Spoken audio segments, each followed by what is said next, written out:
Next slide, please. No, well, that's it, but that's the acknowledgement. Okay, so here's the thing. Acknowledgement, I'm going to read you the definitions. Acknowledgement is about someone who someone is being, okay? Their qualities, ways of being, their essence. I acknowledge you for your generosity, for the way you always make space for others. You know, you're acknowledging somebody for how they're being. Appreciation is about what someone has done, their actions or contributions. I appreciate you for helping me move last weekend and making it fun. You know, there's just like, so here's what we're going to do. We're going to pick an A, B, and C. Just go A, B, C. Yeah, I mean, it's fine. So so you can say the A's are going to go first, and I'm going to time you. Each group, each person is going to get 4 minutes, okay? So they're going to get 2 minutes to say what they want to be acknowledged for, or like 1.5 minutes to 2 minutes. Like, I want to be acknowledged for working so hard. And I want to be acknowledged for making it here today. You know, anything you want to be acknowledged for. But look and see what you've done, like, you know, for all that you've done in regards to the environment. Say something.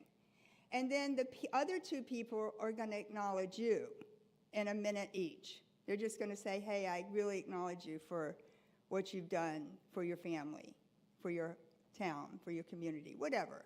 Then I appreciate your contribution. Have you got that?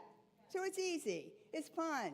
You get to know people that you haven't known before, okay?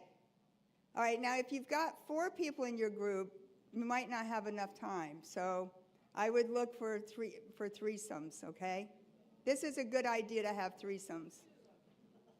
All right, you're going to have to move quickly then. All right, first person, you got your first person? Have you got your first person? Okay, go.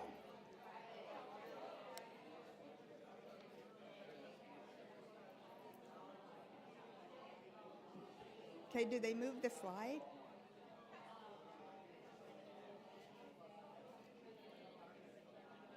Okay, we have to time this. I didn't bring my phone. Do you have your phone? Huh? Okay, I just didn't bring my phone. We do 2 minutes.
Yes, I was kind of thinking.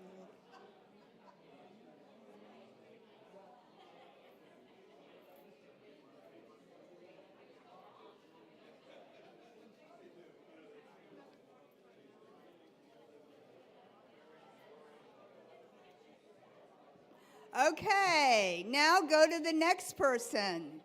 Go to the B and let B say what they want to be acknowledged for.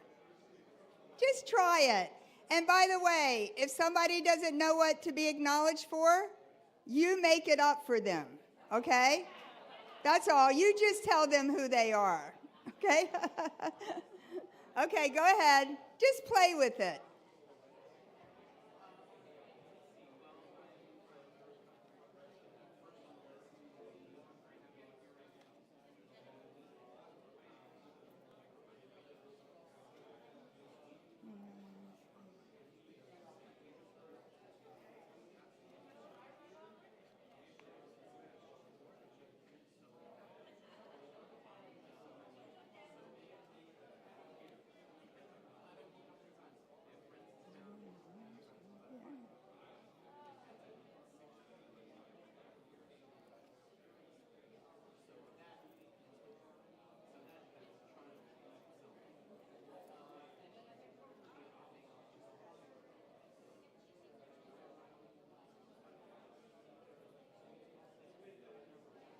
Now the other people should be acknowledging you, B.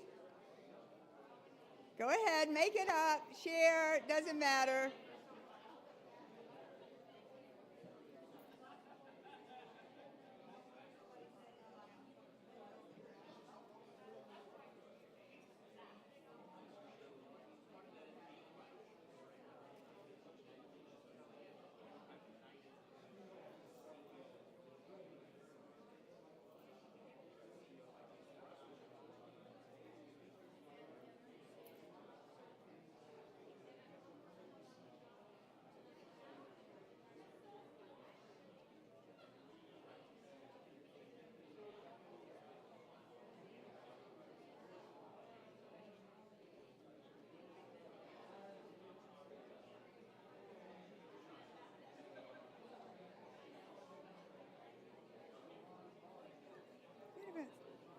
About 56.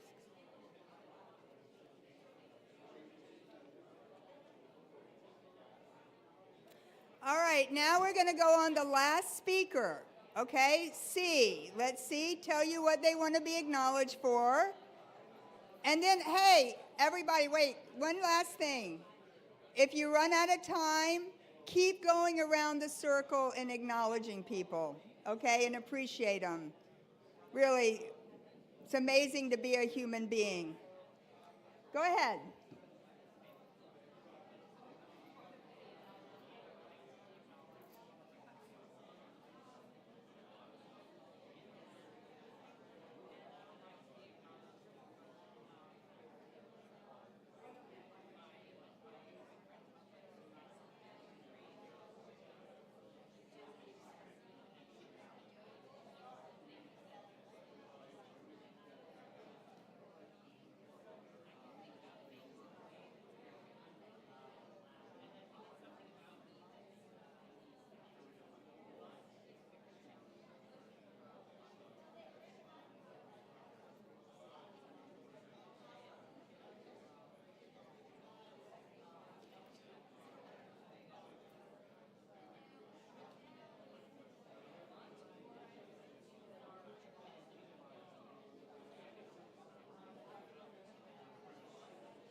Your partners. Yay! Are you done?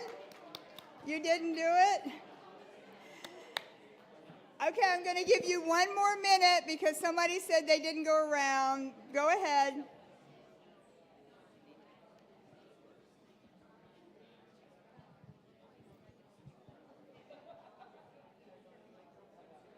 You know, we can continue this at once. So you can get it. This is good.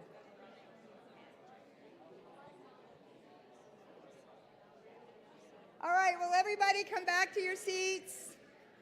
Come on up.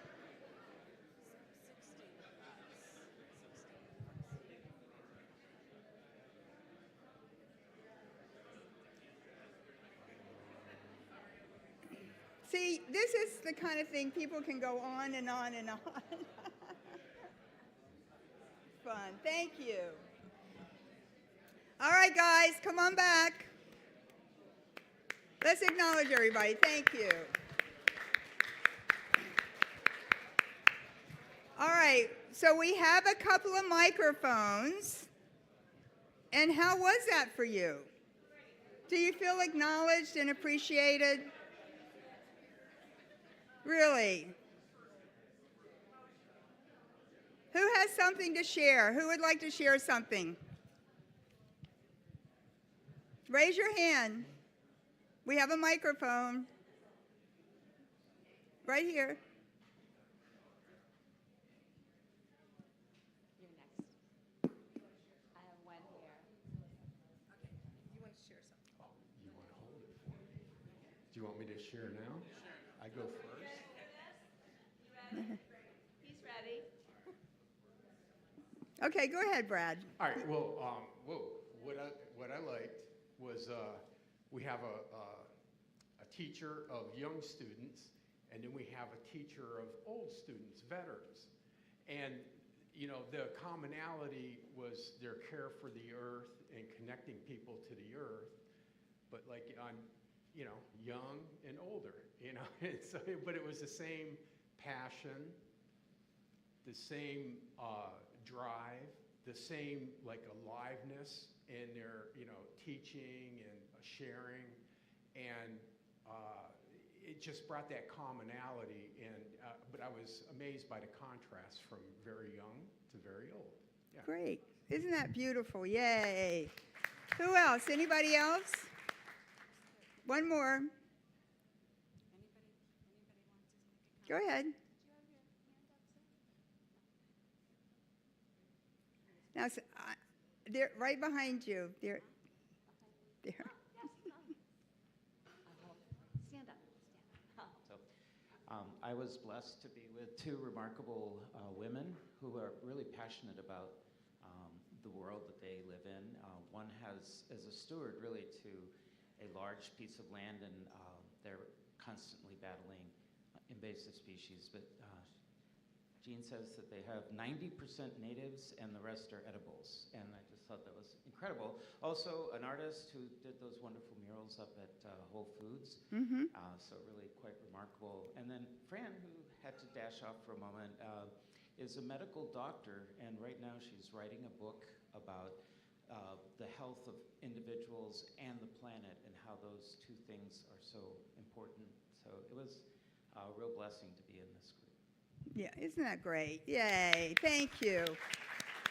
And Jean is my neighbor, and she's my friend, and I love her, and she's got the most beautiful yard, and I am always trying to copy what she does because she really has that gardening. She's a master gardener, and she has that down. Her yard is gorgeous. Anyway, thank you, Jean, for being here today, and thank you for being not only an environmentalist, but someone who takes care of baby raccoons, and I mean, she really brings baby animals back to life and then puts them back in the wild, which is really extraordinary.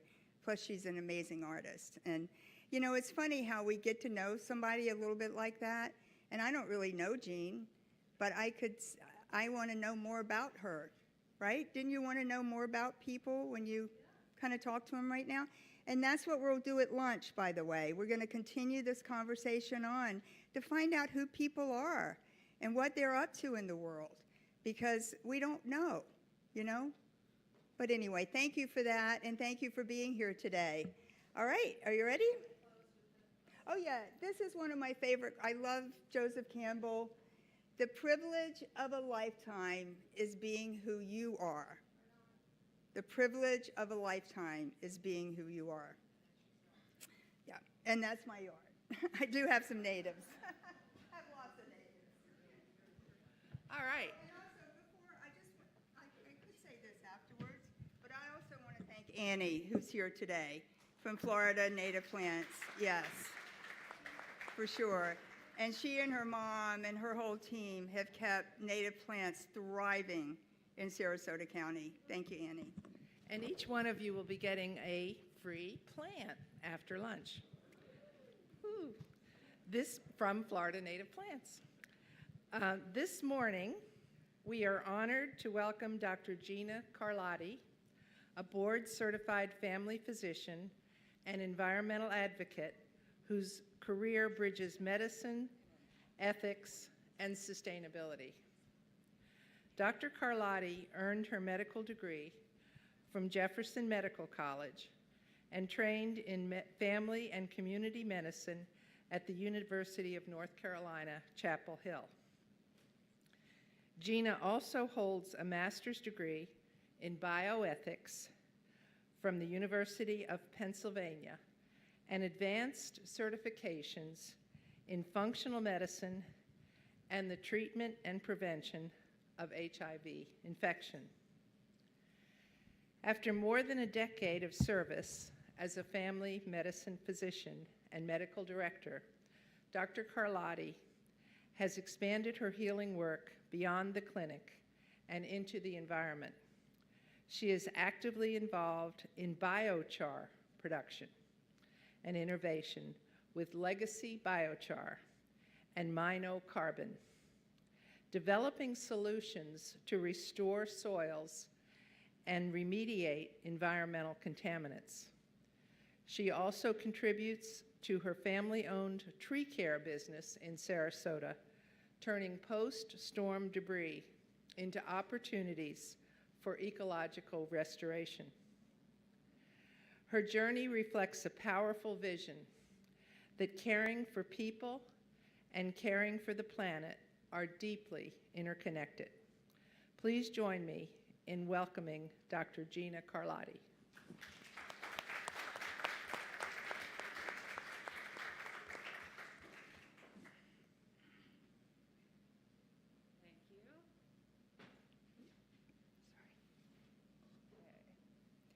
Sorry, I have a little cold, so I'm just going to try to keep that up there and keep my voice. I just wanted to start with some thank yous. Thank you all for being here this morning. Thank you to the UU who gave me a home when I was here in Florida and a little bit having an adjustment disorder from Pennsylvania. Also to the green team at UU, Mary Lou Keller, Mary Ann Bowie, and Jane Graham-Boucher for all of their work. And Ferry, I'm sorry. We've actually never met. And all the work that they put into organizing today and coordinating everything. Dr. Waverly and Thor Kallestad, who founded a company called Minocarbon. They're out in Seattle, and they're doing great work making biochar and working on custom solutions for environmental remediation projects. My partner, Paul Kirsch, who is also my partner in trees and in the char business, and to all of you. So next slide, please. Thank you. So today, Marianne also asked me to just make mention of the Sarasota County efforts in sustainability and the Sustainability Office at the county. They have great events coming up and encourage all of you to take a look at their website and join in. So what I thought I would do today, being sort of in a slightly different perspective than a full environmental advocate for my whole career, is talk about pesticides and their health challenges and some things that we can do to improve the pesticide situation and also kind of what's happening legislatively and in the area. So next slide, please. Great. So this is what I'll cover today. We'll start with some definitions and then review common pesticides, although I removed a number of them. It was too tech heavy. So we'll just discuss glyphosate and its health risks. Then cultivating safer practices, options, including native plants, which are one of the best ways to reduce pesticide use in general, but just things that people can do to help reduce exposures. And then advocating for community well-being. What can we do in our communities? What's happening at the local, state, and federal level regarding pesticides? It's a big problem. Next slide, please. So what is a pesticide? A pesticide is defined by the EPA and federal law as any substance or mixture of substances intended for preventing, destroying, repelling, or mitigating any pest. It's also defined as a substance or mixture intended for use as a plant regulator, defoliant, or desiccant, or any nitrogen stabilizer. So the definition of pesticide by law is very, very broad and does not just include insects or what's sort of commonly called pest. It really includes any unwanted thing, any unwanted living being in your landscape or in your agriculture. Next slide. And what's a native plant? I probably don't have to define this to this audience, but in the state of Florida, it's a plant that was here before the 1500s approximately, like before European colonization. It's something that plays a natural role in our environment and in our local ecosystem, and something that was not imported after the time of colonization. Next slide, please. So glyphosate, this is sort of an abrupt transition. Yeah, I couldn't figure out how to make it better, sorry. So glyphosate is also commonly known as Roundup. It's the most commonly used pesticide in this country. And it was first discovered in 1951, excuse me, and they were actually doing antibiotic research and found glyphosate as an antibiotic. Didn't work very well as an antibiotic, so they shelved it for a while. They took it out of the closet in the 60s and found that it was a great descaler, and it was actually first patented as a way to remove mineral deposits from pipes.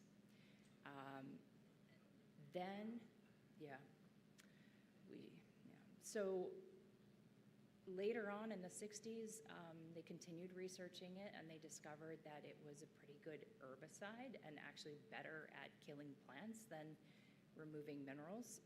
So in 1971, it received a patent as a herbicide in the United States, and it was brought to market in 1974, where it remains in widespread global use since the 70s. Next slide, please. So things went on kind of normally. People were just applying Roundup as a general herbicide until 1996.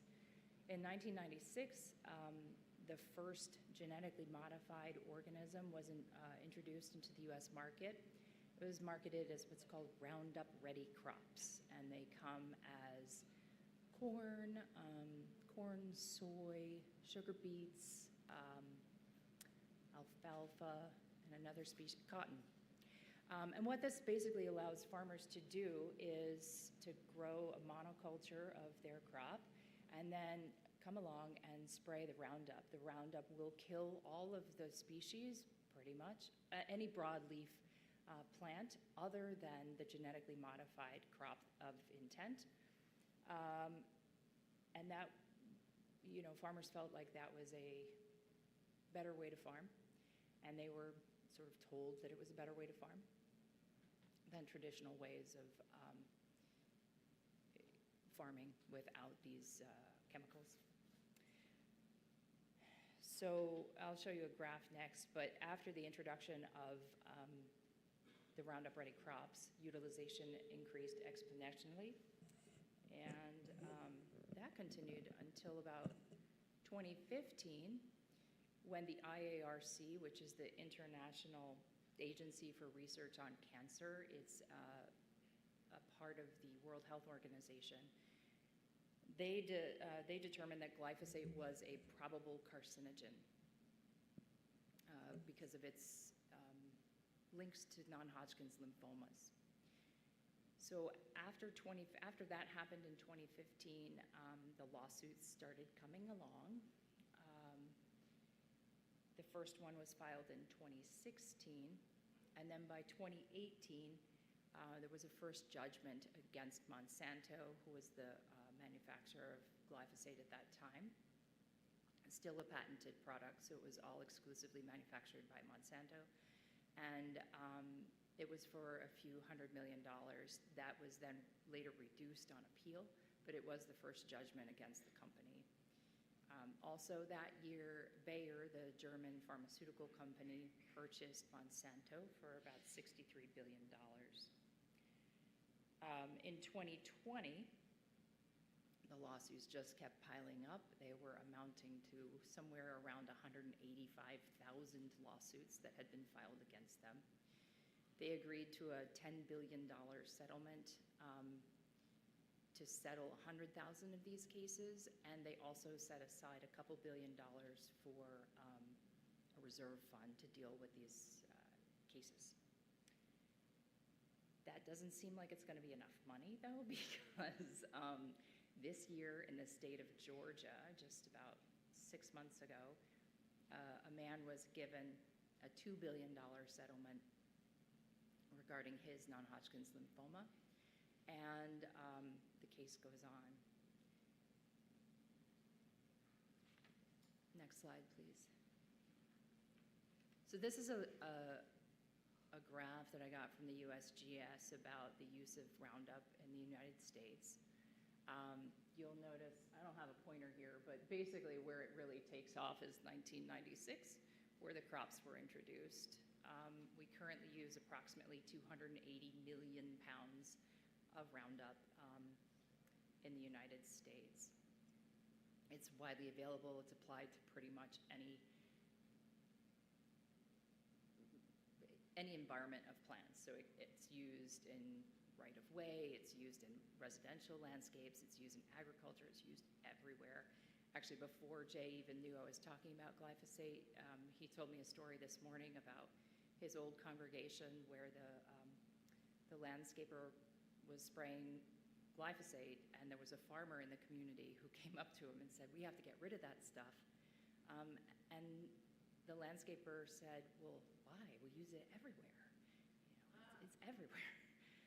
And it is possible to get rid of it, but it's hard. You kind of have to be really committed to the idea of getting rid of it. Next slide, please. So what are the health risks associated with this? Which I'll get to this later, according to the EPA, there pretty much are none. According to the manufacturer, also very limited. However, medical science would indicate that that's not the case. There's a large body of research that,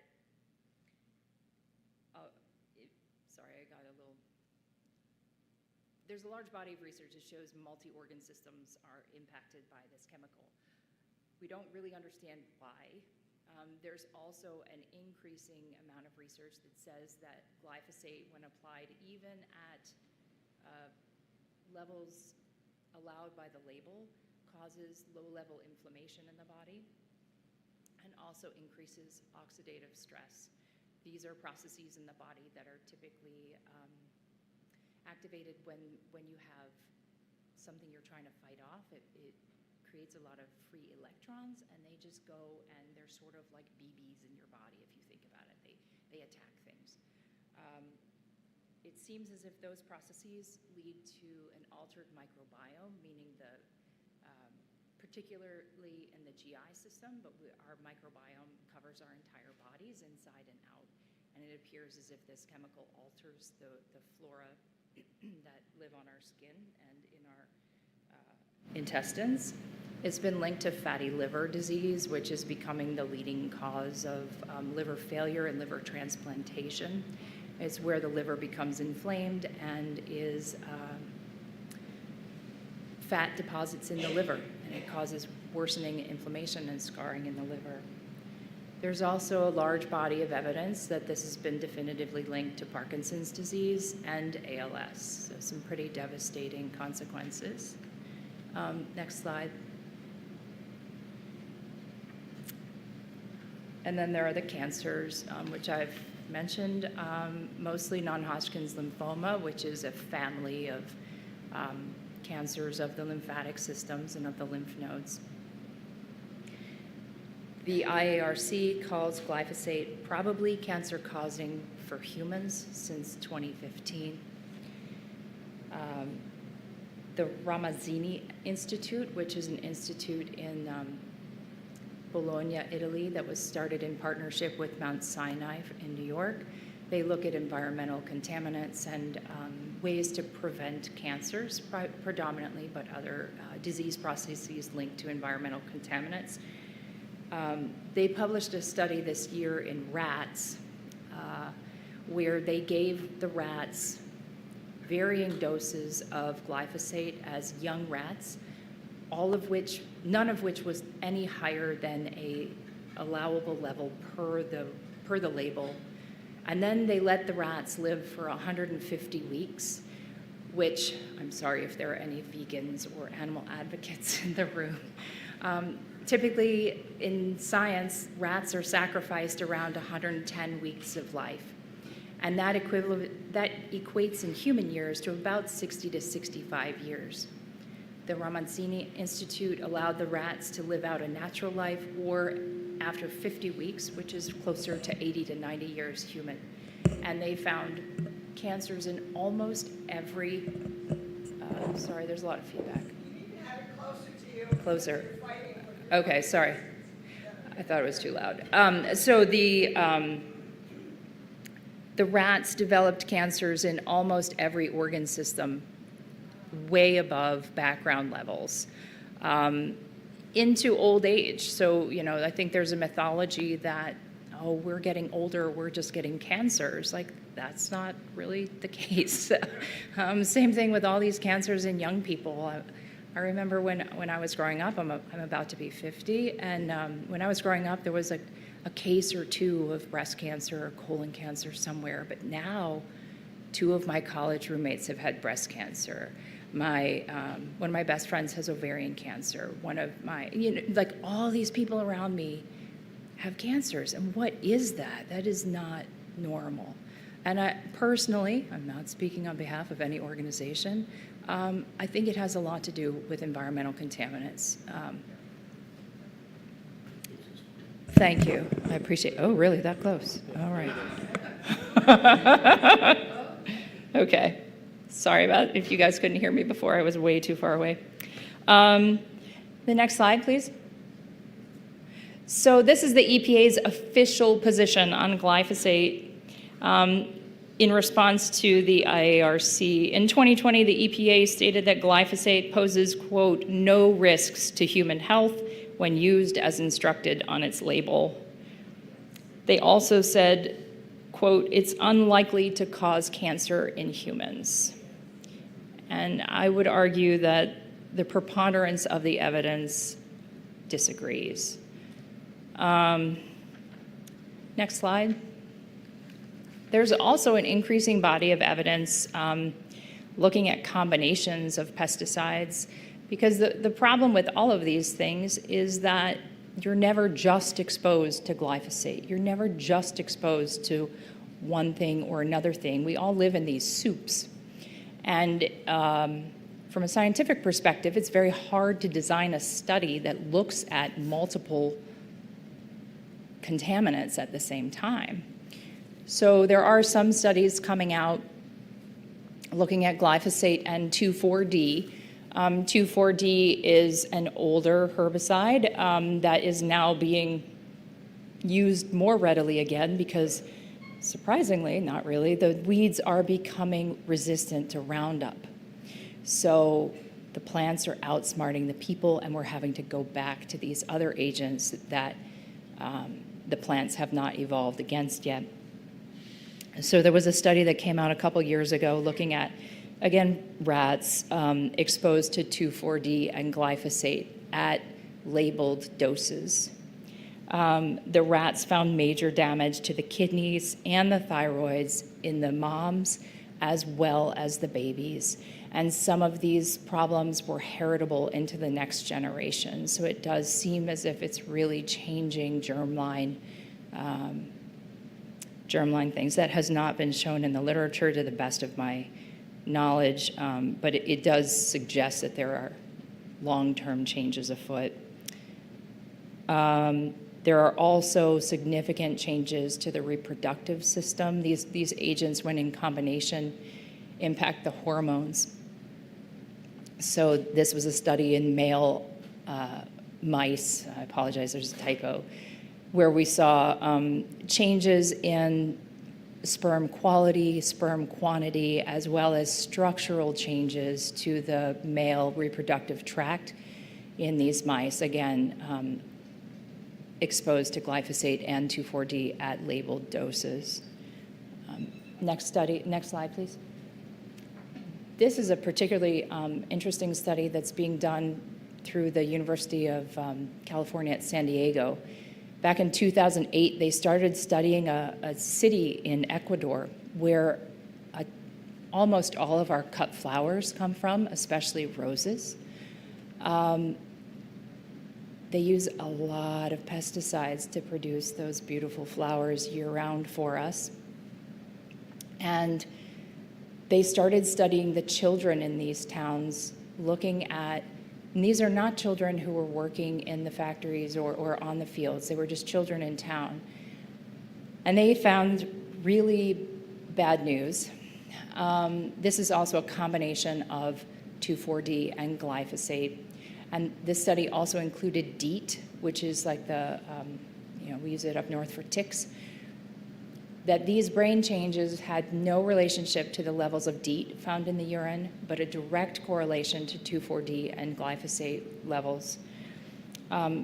They looked at 5 different neurologic domains, and difficulties were seen in all of them. And this means difficulties with cognition, memory, attention, social function, and mood. It's pretty awful. Next slide, please. So what can we do about all of this? Because it can be devastating. We can improve the quality of the soil that we're planting in. We can clean up where needed, and we can improve in our area. We can improve the organic content of our soil. We can compost and add compost matter. We can add biochar to it to help with water retention as well as nutrient retention. We can choose native plants, which is why we're all here today. This is one of the best things you can do to reduce your pesticide exposure, exactly. Plants don't need as many pesticides to grow in regions where they're designed to be grown. We can just minimize pesticide use. Embrace the dandelions in your yard. It's okay. And then if you do need to use a pesticide, choose the organic options when possible. Really just minimize the use. Use it as a last resort. And then we can change local, state, and federal policy, which is really the long-term solution to this kind of problem. Yeah, 5 minutes. Great. Next slide, please. So what's happening locally with glyphosate in Sarasota? In 2020, the city of Sarasota outlawed or banned the use of glyphosate on city-owned properties. Unfortunately, they replaced it with glufosinate, which is unlikely to be much better. Yeah, it's just newer, so we don't know that, we don't have as broad of a body of data. Next slide. These are some state-level developments that are happening. Many municipalities have enacted ordinances to require different percentages of native plants. And some local municipalities have also enacted bans on certain pesticides. In 2025, the Florida State Legislature tried to pass a bill that limited liability as long as companies were using the pesticides in accordance with an EPA-approved label. That did not pass, but I suspect it will come back. Similar laws have been passed and enacted in North Dakota and in Georgia. We can partner with organizations like the Outside Collaborative, which is a great organization that has a lovely conference in the spring. They are partnering in Central Florida with developers on pursuing sustainable landscaping and other kinds of native plant initiatives. Next slide, please. And then this is a big one. Right now, the appropriations bill is before the House and the Senate, the U.S. House and Senate. There is a clause in there that is essentially equivalent to the Florida state bill that did not pass. That, unfortunately, I don't have it here, but it essentially says that the EPA cannot use any, oh, I do have it. None of the funds from the appropriation bill may be used to approve any labeling change that is inconsistent with or in any respect different from the conclusion of a human health assessment pursuant to this particular federal law or a carcinogenicity classification for a pesticide, meaning that no label for glyphosate could be approved by the EPA that says it may be or does cause cancer, because their current position is that it does not cause cancer. That would basically mean that almost all of the current ongoing cases against Bayer regarding glyphosate would get thrown out of court in one fell swoop. So if this is of interest to you, I encourage you to make some phone calls, write some letters, let people know that you do not agree with this and that this is important to you. And that is kind of where I will stop. Actually, there's one more slide, which is we can hold our stakeholders accountable. We can ask for transparent data, unbiased risk assessments, and stronger legislation to protect ourselves. And when you make those phone calls and write those letters, I encourage you to ask for these things.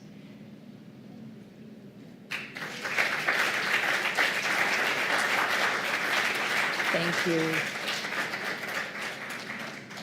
Yeah, that's fantastic. Thank you. You know, I want to make this presentation into a booklet because there's a lot of great information there, and I like things that are facts, that have the facts, just the facts, please. And that's the facts. I know, I was trying to straighten it out. But that's something that we could do. Thank you so much, Gina. Thank you for doing that. And she's doing biochar now, too, which is a very big and up-and-coming substance. There's a picture I have of it was a kind of a drawing of a farmer spraying poison on his crops. And the headline goes, "One day, we're going to wonder why we sprayed poison on our food." And it's so true, isn't it? It's like, oh my goodness, there's things that we can think about that we know. That's what education does. Thank you. So our next, oh, what's that? And what is that? Oh, okay. Yes.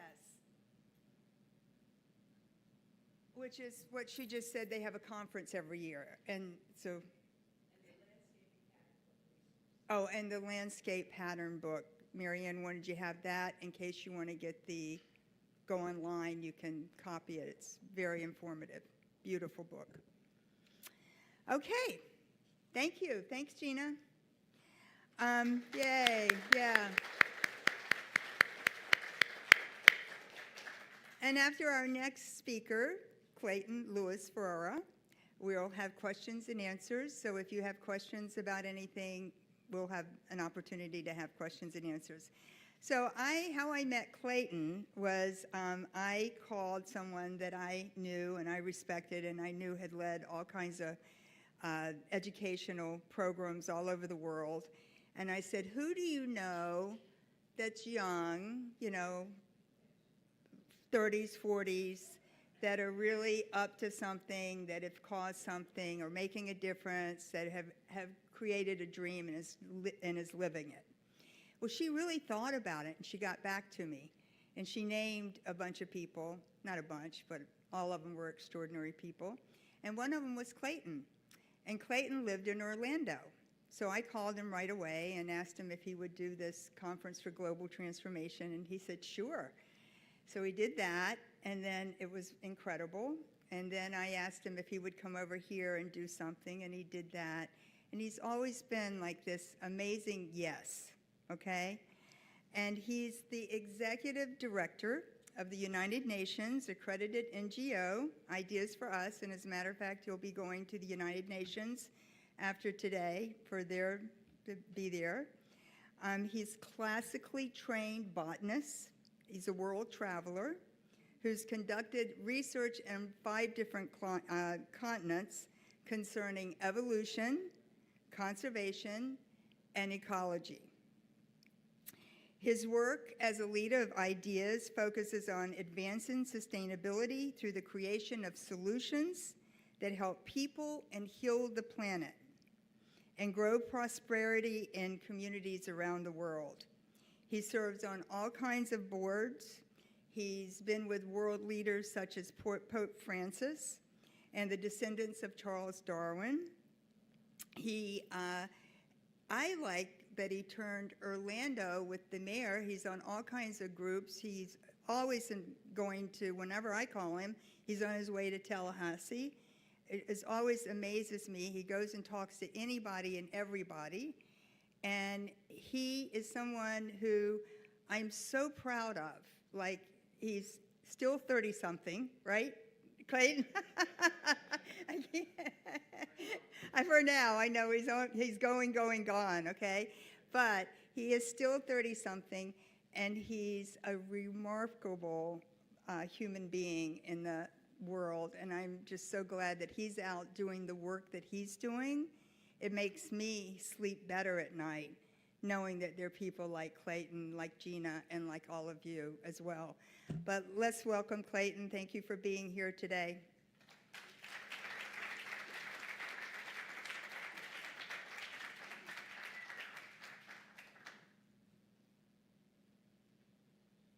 We'll try. Let's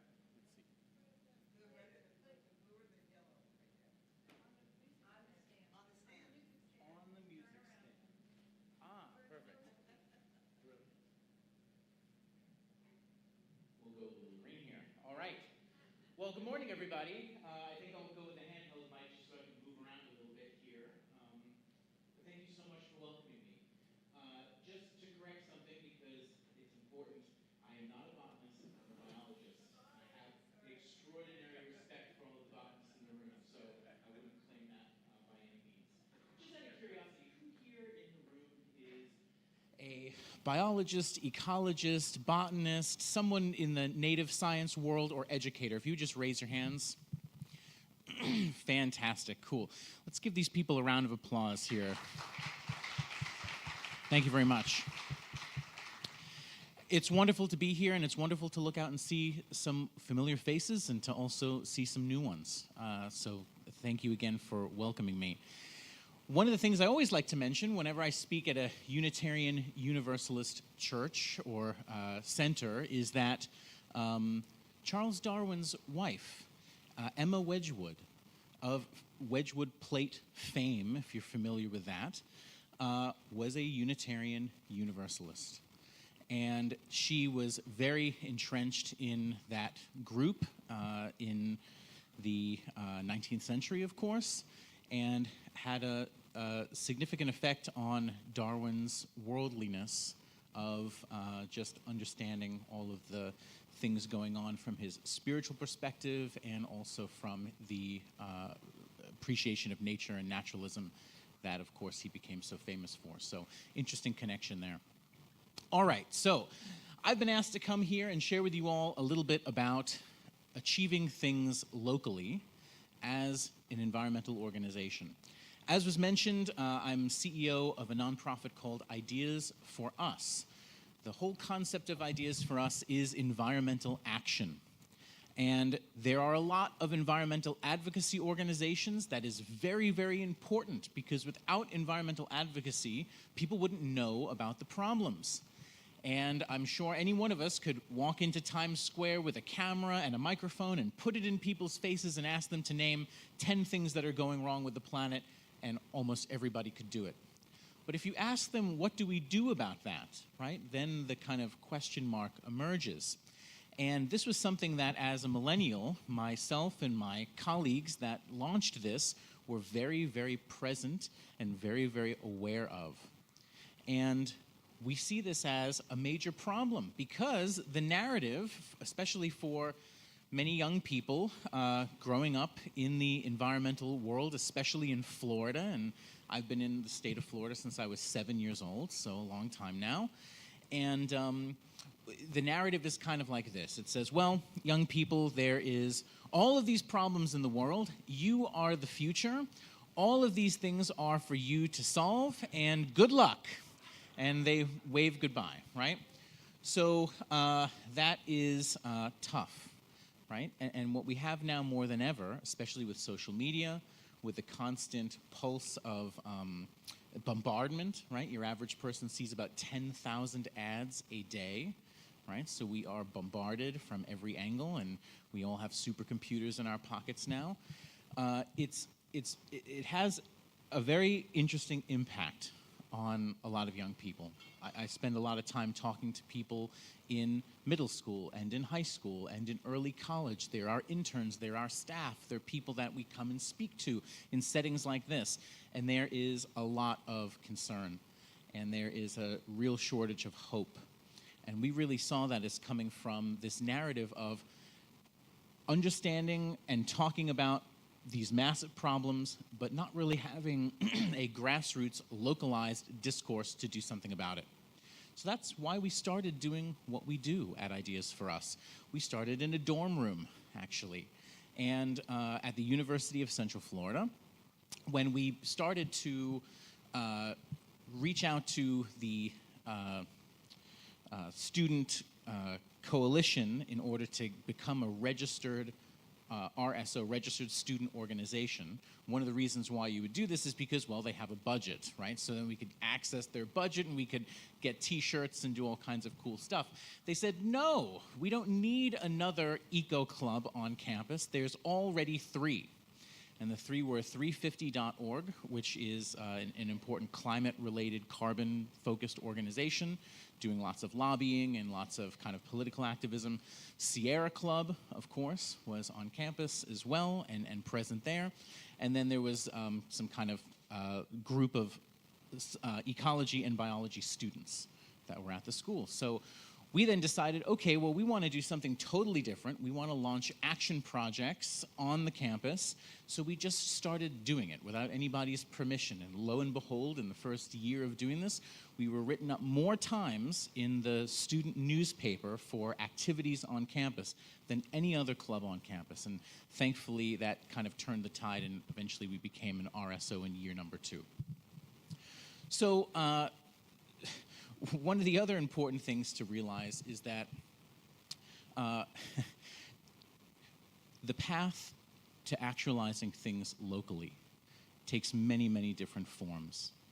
Sometimes it comes in having a clear goal as to what you want to accomplish, finding the right elected official, the right commissioner, the right person inside of a hierarchy of government, and winning them over. Other times it manifests itself in a multitude of actions that play out over a long expanse of time. So there are projects that myself and my colleagues have worked on literally for 10 years before we see the fruits of that labor. And that's an important thing to realize, is that in the world of environmentalism, there's no silver bullet, and there's often no instant gratification. Nature, election cycles, and people work on different schedules. And it's really important to understand that. It's also really important to understand that talking to your audience in a way in which they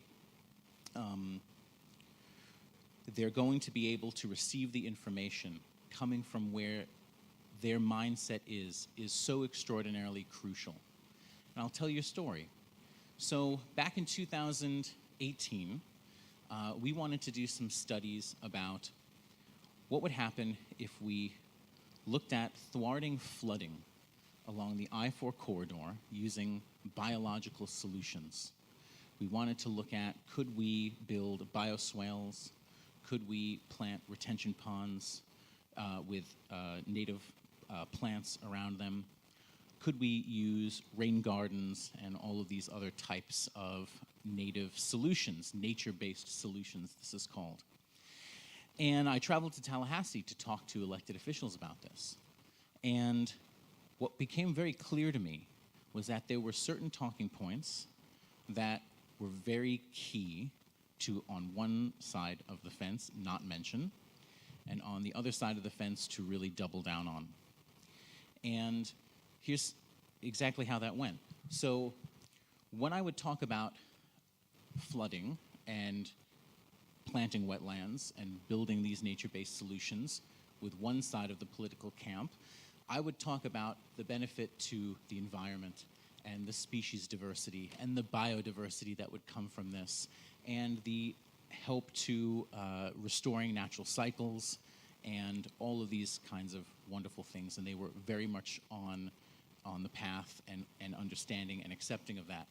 I also talked a lot about how if you look at a map of Florida of where low-lying communities are, usually from swamps and wetlands that were drained in the 1940s, 50s, and 60s.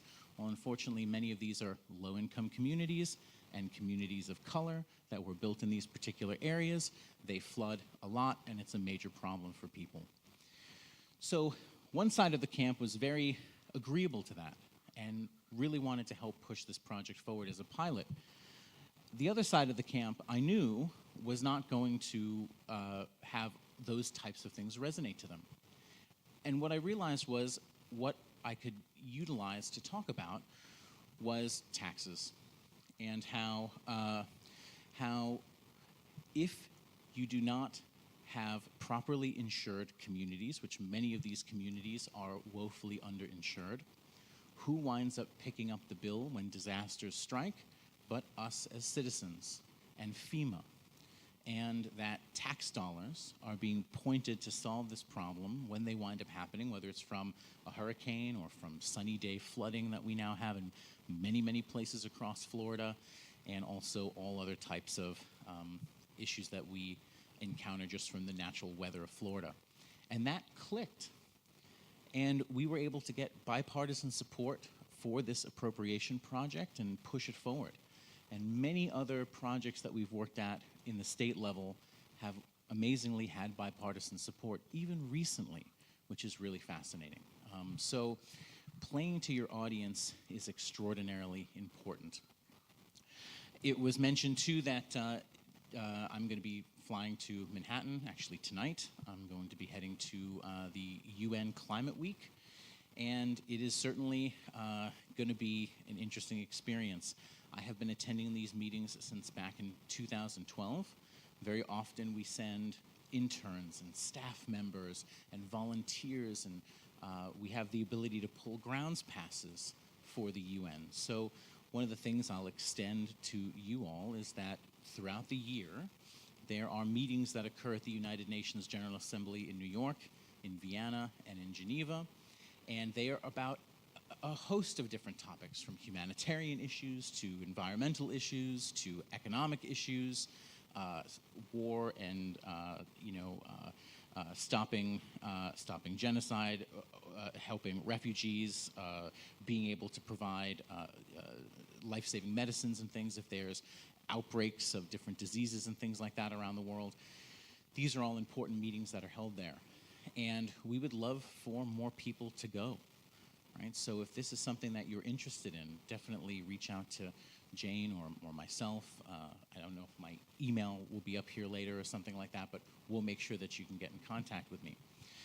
Again, these meetings are really important. There's literally thousands of sessions that occur throughout the city of New York all this week. some of them at the United Nations General Assembly, some of them at Columbia University, some of them at different convention centers and all of these things. But the goal of this, right, is to talk about some very, very important global decisions that people are making. And, well, as you can imagine, this has been kind of a mixed bag over the last decade or so. These meetings are not always as effective as I would like them to be. And very often, sometimes it's full of just lip service. So very often when we attend these things, the magic comes from the networking, and not necessarily even the people that are on stage, but the extraordinary people in the audience, much like in a room like this, right, who are all looking for ways to contribute themselves to this extraordinary work that's happening. So it's really important also to get context of best practices, right, and to understand what other people in other communities are doing, and to look to those things and to understand that they're not necessarily unique. It's often a model that can be replicated to other communities. And in fact, that concept of the local creation of solutions, the turning them into a model and then scaling them to different places, is what my organization, Ideas for Us, specializes in.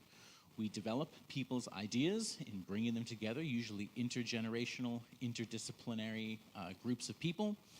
At the community level, we then go into different breakout sessions, discuss different kinds of solutions, discuss different kinds of problems, and then we fundraise around those. And we wind up bringing in the dollars that are needed to often launch pilot programs or full bona fide programs that are existing in that community. And then we study what happens, right? And many of these we're then able to scale to different places around the world.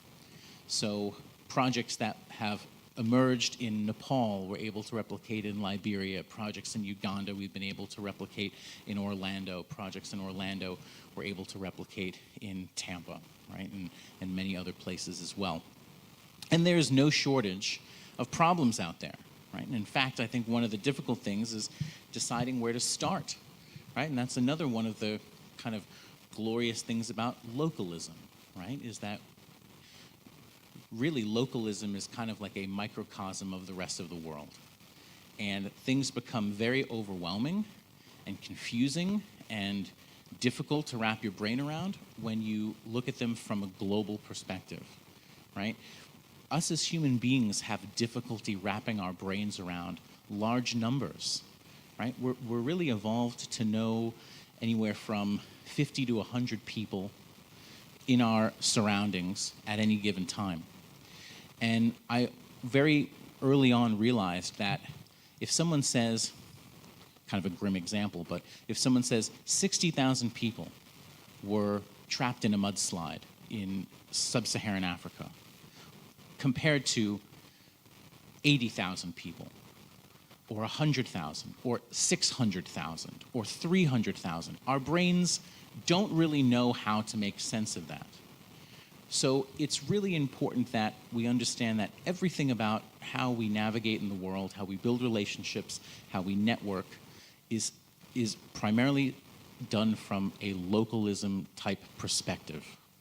And if we keep that in mind and focus on your own communities, where you live, identify the problems here that you're passionate about, and bring people together to talk about them. Number one, dialogue, extraordinarily important.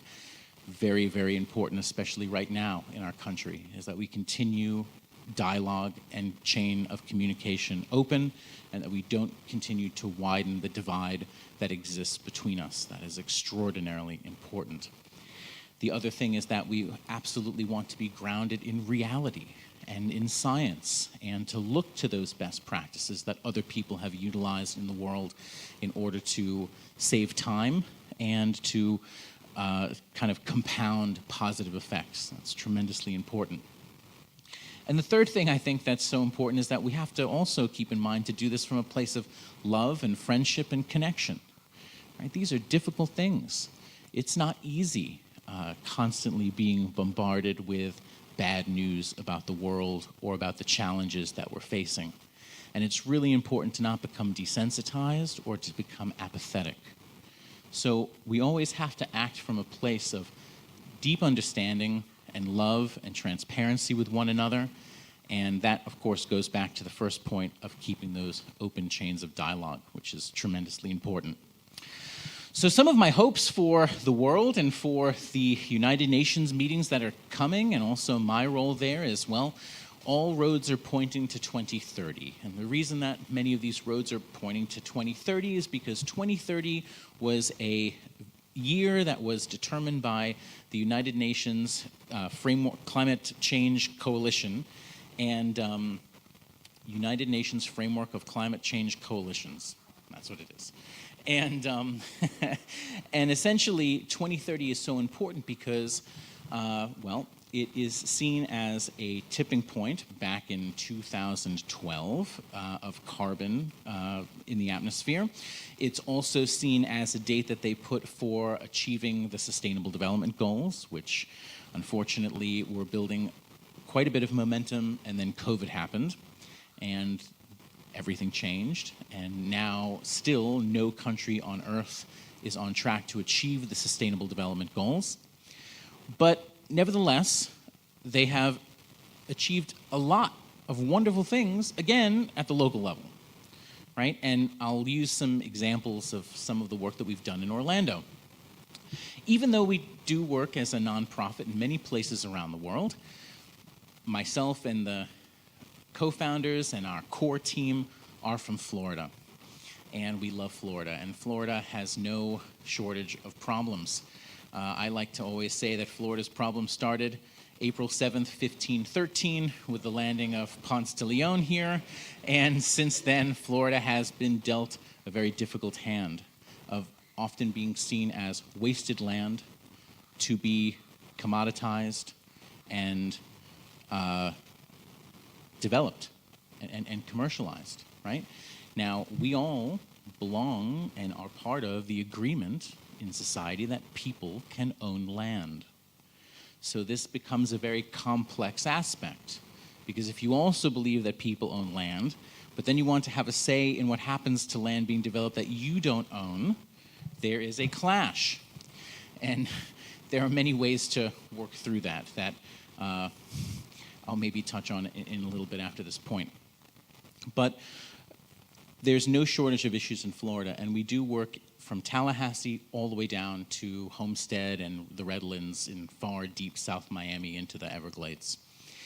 And there's a lot of diversity there. There's a lot of diversity in people. Remember, Florida is now the third most populated state in the United States, right? We took the spot from New York of number 3, so now it's California number 1, Texas number 2, Florida number 3. Of course, the joke is all the New Yorkers moved to Florida, myself included, so, that happens. But essentially, it is important to understand that there are certain cities that have the kind of magical alignment of determined, open-minded elected officials. What a concept. Then also inspired and determined citizens, and also a pathway of investment and financing and banks, right, coming into the fold to make many of these projects happen. And Orlando was one of those places, especially 2016 to about 2021, that we were able to push forward 6 landmark ordinances, policies, or mandates in the city. And these were all kinds of things in energy, water, food, waste, and ecology, which is kind of the thematic corpus of what we believe to be sustainable development. And of course, sustainable development is, besides energy, water, food, waste, and ecology, it's the overlap of economic, social, and environmental, right? So something isn't true sustainable development unless all 3 of those things are advanced, and if all 3 of those things are equally as important to one another. Famous example is that I learned about in my education is in Madagascar in the 90s. There was a lot of money coming in to protect the 1% of old-growth forest still in Madagascar. And Madagascar at that time was the poorest nation in the world, poorer than Afghanistan and poorer than Haiti. And they were going through a lot of political strife at that time. And you also have a significant amount of endemism in Madagascar, right, which is where species live there that do not live anywhere else in the world. So not only did you have 1% of the forest left, but you also have a storehold of 80% of the wildlife in that 1% of forest is found nowhere else on Earth. So it's very, very important. And a lot of international aid came in to protect this area of forest during a whole political and civil war kind of light mess. And what wound up happening, because there was no economic development for people to have jobs, and because there was no social development to be able to relieve the crushing burden of poverty to many of these people that were there, and health disparages, and many, many issues with women, and all kinds of things going on there, the population, when reaching a point of starvation, entered into their forests and started to eat everything. So it's important to understand that environmentalism alone by itself isn't enough. It really has to be those three things in sustainable development: social, economic, and environmental. So in Orlando, some of the things that we were able to pass, a building and energy water efficiency policy. Sounds not particularly exciting, but it really was. And one of the reasons why it was because it was the first of its kind in the state of Florida. And basically what it is just like a car has a miles per gallon sticker on it, well, there's nothing like that for buildings. And there's nothing like that for buildings over 10,000 square feet, especially in the downtown core. And when we were looking at energy issues, because in cities, the building footprint of buildings over 10,000 square feet equate for 80% of the carbon emissions in a city. So we knew that that was a place to target. And I often thought to myself, well, gee, why in the evenings are all of the lights on in these high rises? And why aren't they on either motion sensors or these types of things? And what we started to learn was that in many cities, the grid electrical system is not a smart grid, it is a dumb grid. And one of the problems is that if the city were to power down suddenly at 7 p.m. or 8 p.m., whenever this would happen, it could cause an electrical and mechanical failure at the power plant. So the sudden drop-off of electricity is not how power in the United States is managed. There's not much of a concern of efficiency. They want to reach the amount of power that needs to be created and hold that 24/7, 365, whether it's being used or not.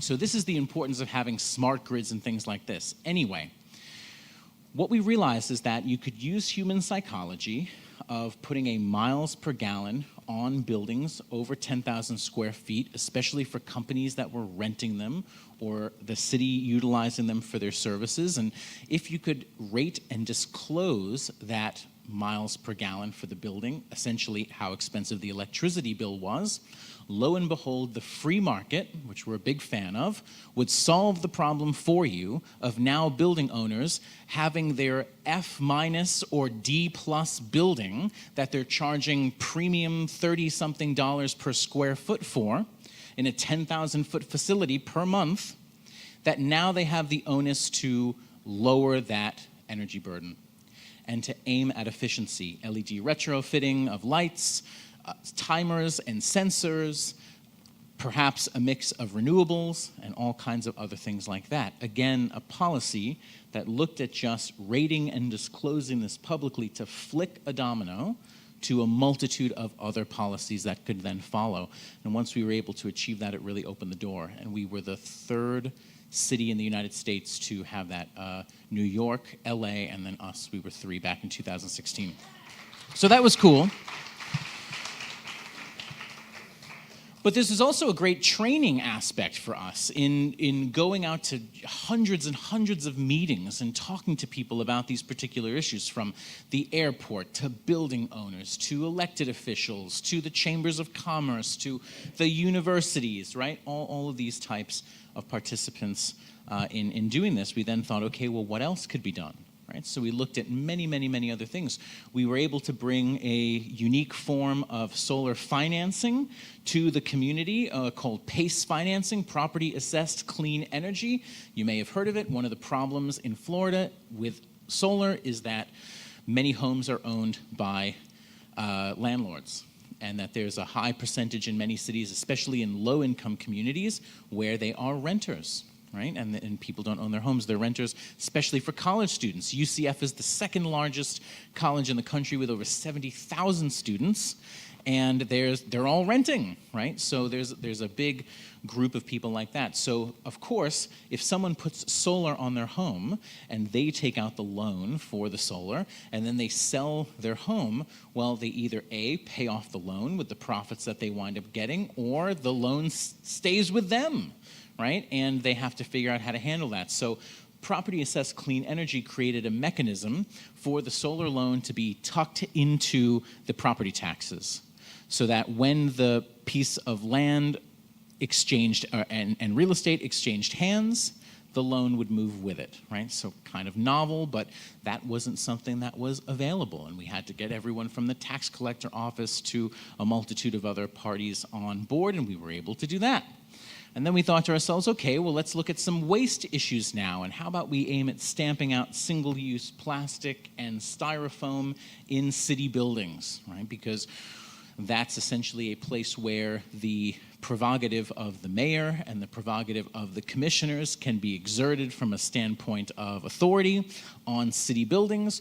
They can't do that in the kind of city itself or in the county itself, especially in Florida. We're very centric about maintaining our individuality and rights, right, which is also very important.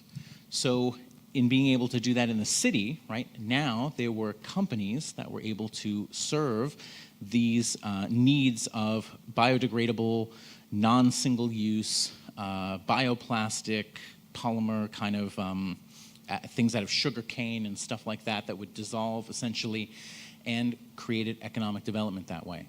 Because it's also very, very important to have jobs and to advance all of those kinds of things at the local level. So we kind of cut our teeth on doing these things, and lo and behold, through time, we started to work on these issues in many other cities, Miami and Sebastian, Florida, and Gainesville, and Tallahassee, and Jacksonville. And now we're working on a project in St. Petersburg. The project in St. Petersburg is very interesting because essentially it is an energy investment roadmap, is essentially what it's called. And an energy investment roadmap is basically a document that we'll be producing that St. Petersburg has 8 districts in it. So we're going to try to come up with 8 projects, 1 in each district, and then also 2 additional projects that are multi-district. And these are some really cool stuff. And essentially we're looking at how investment could be brought to the table from public sources, which are quite slim now for this kind of work, but also private capital, right, which there's a lot of out there. And I have a lot of my own personal investments in solar-related things, and I like to say that if I'm going to bet on something, it's that the sun is going to come up tomorrow. So that's about one of the few things I'm sure of. And so therefore, very safe investments. And as long as our nuclear reactor in the sky, known as the sun, is there, we're going to be generating electricity. So that's very important. And we're looking at some really cool stuff. For instance, St. Petersburg being a kind of tech hub and having the desire to do this, there is a need for very inexpensive energy. And that is not what St. Pete is experiencing right now. They are experiencing some of the highest rates in the state, right? There are a lot of people very angry at Duke Energy. The utility itself wants to do something about this, so they're being a willing participant in our work.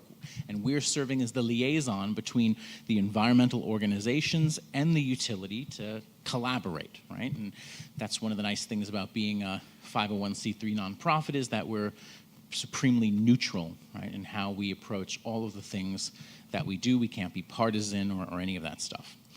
So in trying to lower the energy costs, of course, there's an opportunity for many different kinds of technology, and St. Pete is a kind of tech city.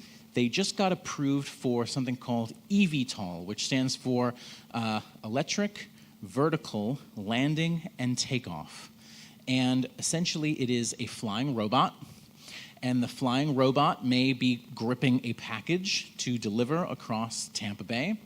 It may be clutching a capsule with a CEO in it off to a meeting. It may be clutching a capsule of all kinds of things, right? So for shipping and for construction and all of these types of things like that. Huge power demand, especially because these things are electric vehicles. So now we come into the community, we talk to the airports, we do an assessment of where solar could go, we look at the battery storage that's needed, we look at the investment potential of doing this, and we look at the aspect of being able to fully power this kind of technology, right, to then create very inexpensive energy on these buildings through private investment and public, if we can get our hands on that. And one of the nice things that comes from this is that as the energy cost lowers, you have a pouring in of many other kinds of businesses that are after low, inexpensive energy as well. These could be things like data centers and cryptocurrency mining machines and all types of things like that, manufacturing of different types. So energy is, of course, tremendously important. It has been one of the things that human beings have struggled with for a very long time, just like in the past presentation that we were given, right? The use of pesticides and weed killers, herbicides, right? Things like that. We have always been struggling to grow food since the agricultural revolution, right? And there are many, many, many people who have died from their crops being covered with blight and with insects and with all different kinds of things like that.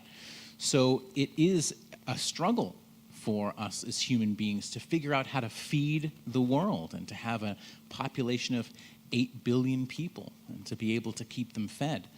Now, I'm certainly a fan of permaculture, and I'm certainly a fan of using native species and bio kind of like pests, insects that thwart pests, so praying mantises and ladybugs and other types of things like that to help control pests. But it is very interesting, and in some of the farm development that we do, for instance, some of the farms in Orlando that we operate, one of them is for the Ritz-Carlton Resort in Grand Lakes. Another one is the JW Marriott. We curate their farm-to-table restaurants. And we explained to the chef just this week he wanted cabbages. And we said, hey, man, hold on. We said, as far as brassicas go, let's go with kale. Let's go with different types of arugulas and things that are open as opposed to closed, because one of the common problems with cabbage cultivation in Florida is that you have to use a tremendous amount of pesticides, which we don't want to do, and fungicides on them because Florida is hot and humid. And if you have a closed cabbage without these pesticides and herbicides, it's very easy to have it succumb to fungus. And that when you cut that cabbage open and open it up on the inside, it's completely spoiled. So, and then we also explained that, well, not only if we plant these things will they become infested with fungus, but then it's going to infect everything else that we have on the farm as well. And that this is something that we absolutely can't have happen because it could wind up spoiling the whole crop. So though Florida is, of course, a beautiful paradise of being able to grow things largely year-round, right, it is a very hot and wet place as well, right? And luckily, through the wonders of plant cultivation and identifying new types of cultivars that are particularly resistant to fungus and to pests naturally through genetic selection and crossbreeding, that is something that has opened the door for a lot of Florida-friendly edible plants, right? So the little peaches that people often plant, or avocados or mangoes, right? None of that would be native here to Florida, but there's many cultivars of those plants that are able to live here through selective breeding of, okay, we've got 10 of them, 2 of them actually didn't get fungus and die, the rest of the 8 did, let's select those 2 and continue to breed them subsequently on and on and on and on and on, and that is the wonder that we wind up getting through a lot of this work. So, lastly, I will just mention that some words of encouragement. So there is, as I said, no shortage of problems that we're facing in our own communities. There's no shortage of problems people face in their own lives, in their own homes, in their own social circles, and that's really, really important to acknowledge. But it's also important to acknowledge that there is a tremendous amount of hope out there, and reason to be hopeful, and reason to be optimistic. And you have to, number one, have that perspective, and number 2, you have to do something about it. If you are not volunteering, if you are not on a board of a nonprofit, if you are not active in your community, and I know many of you are, but if you are not, please consider doing that. This is definitely a watershed moment of all hands on deck, and it is tremendously important that no one sit on the sidelines. And it can really have an effect in your community and in the place that you live and in the people that you meet. I constantly see in the work that we do in bringing people together, young people talking to older people in the community that they would otherwise never talk to unless they came together in an event. And I see a fantastic generational informational transfer that occurs. I see both sides opening up to different perspectives, and having those conversations and dialogue is tremendously important. That is the path to sustainable development. None of this should be done out of the ivory tower of academia. This should be done at the grassroots level, informed by science and powered by philanthropy. So very, very important. So thank you.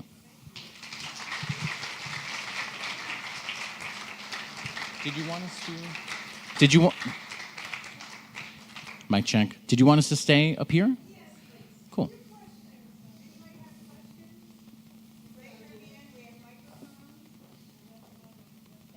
Yeah, of course.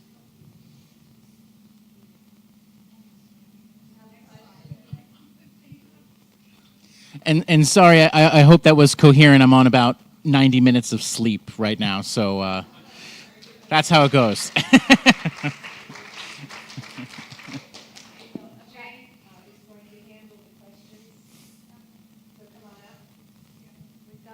We've got one here.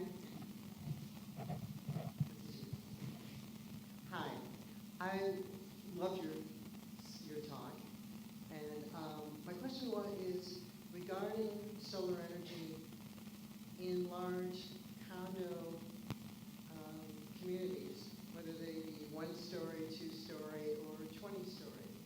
Has that been considered as a future option? Considered, of course, but there are many forces at play in allowing that to happen. For starters, often a condo is either owned by a singular entity, like a corporation, usually an LLC, that then rents out or sells the condos to tenants. In other cases, it's owned by the 100 people that are in the building. And there's only so much roof space. And one of the things that is a bit of an Achilles heel of solar is that it takes up space, and that you may not be able to produce enough power by covering the whole roof to take the condo off of the grid. So there are many things that can be done. Often utilities, let's see, OUC does this, Duke has some programs that are like this, FPL also has programs that are like this. I'm not sure who your utility is here. FPL, okay, cool. So I would talk to them and see if there is what is called community solar credits for you to be able to purchase. And that basically means that the utility has an off-site solar array somewhere in the service district, and that they're selling power from that to residents that purchase it through a voucher system.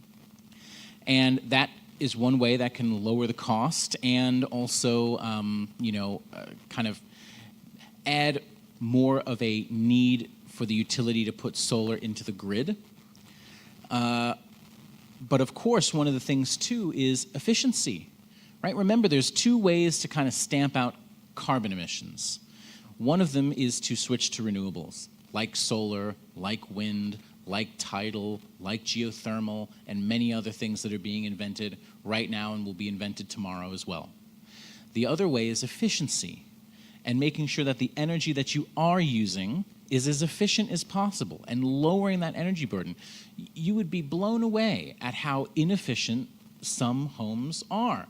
And especially in low-income minority communities often, where the homes were built in maybe the 60s or 70s, they don't have good windows, they leak, there might be holes in the roof, the building envelope isn't insulated, and you can have someone spending 50% of their paycheck on their energy costs, right, which is really unfortunate.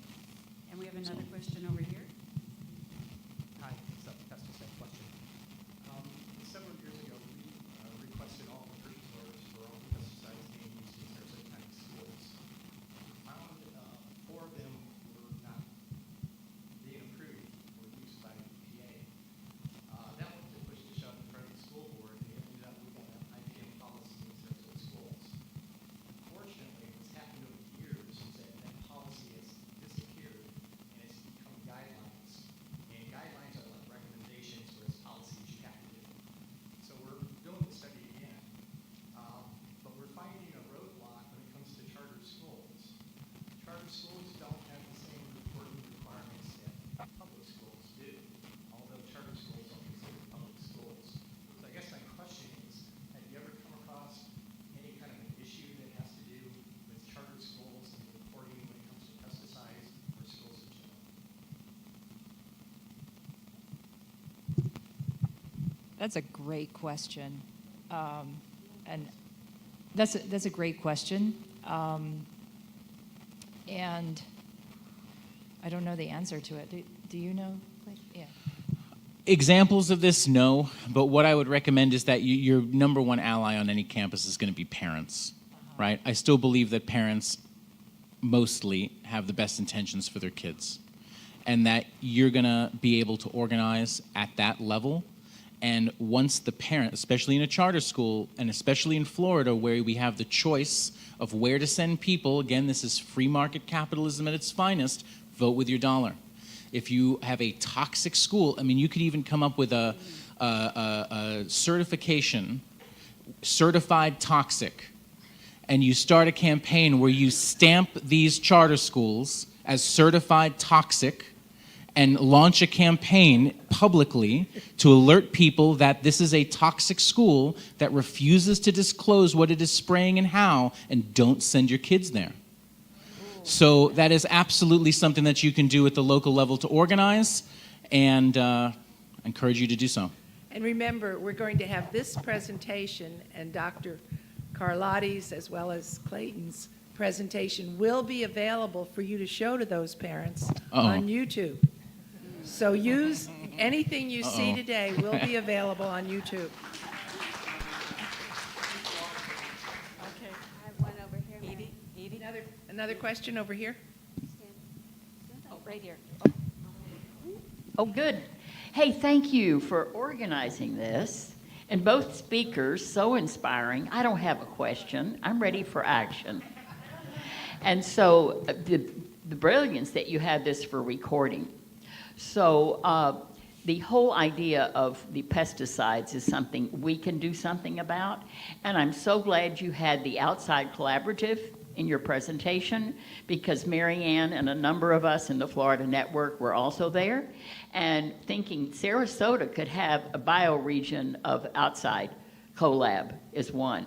And Clayton, I heard you briefly at the Earth Charter last year, and we were talking At Rollins College? at Rollins College. Wonderful. My alma mater. Shout out to them.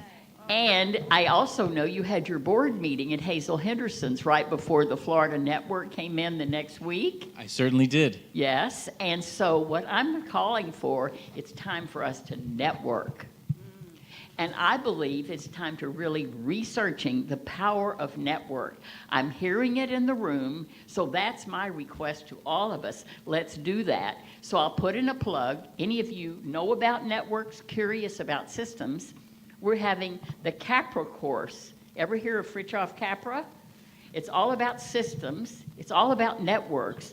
But nobody yet has researched networks. And Fritjof Capra thinks Florida is a great opportunity for networks. So no question, no answers needed.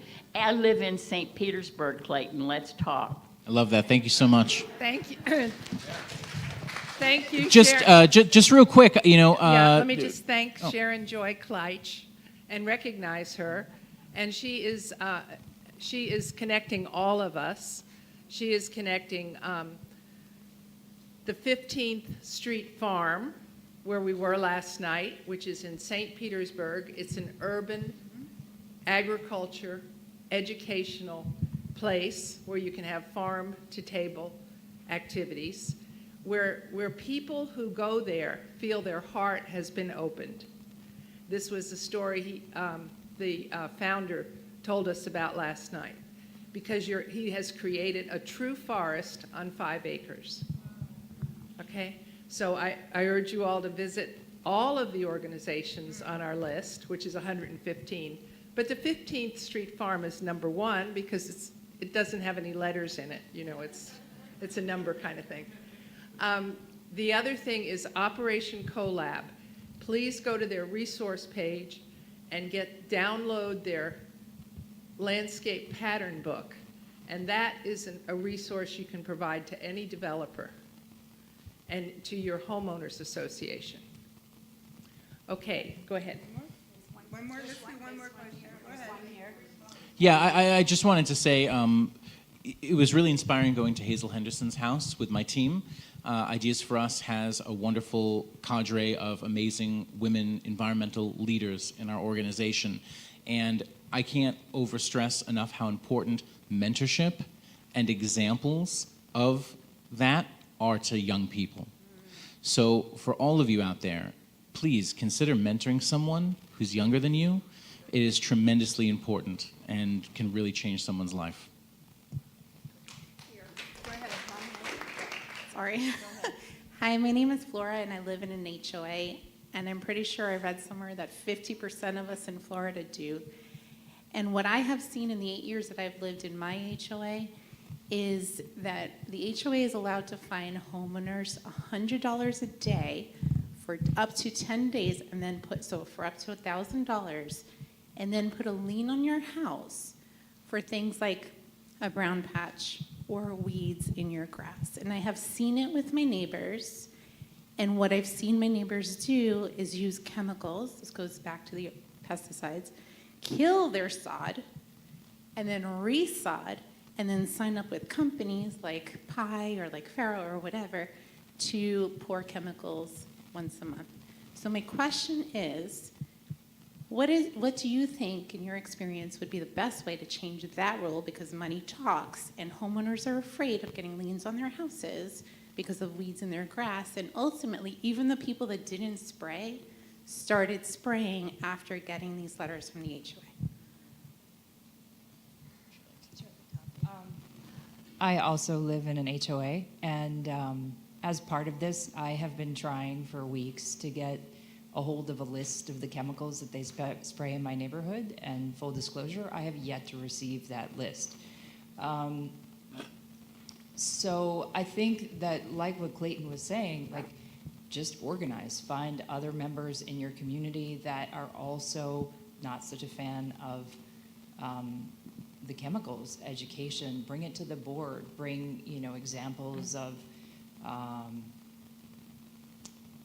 what happens to people. And like, I'm thinking about a neighborhood near mine, not in mine. I heard a story about a mom whose child had leukemia, and they were getting ready to put up a large transfer station less than a mile away from this neighborhood, and the mom she organized, and that thing had to go further out. You know, I mean, they did put the transfer station somewhere, but they didn't put it in her neighborhood.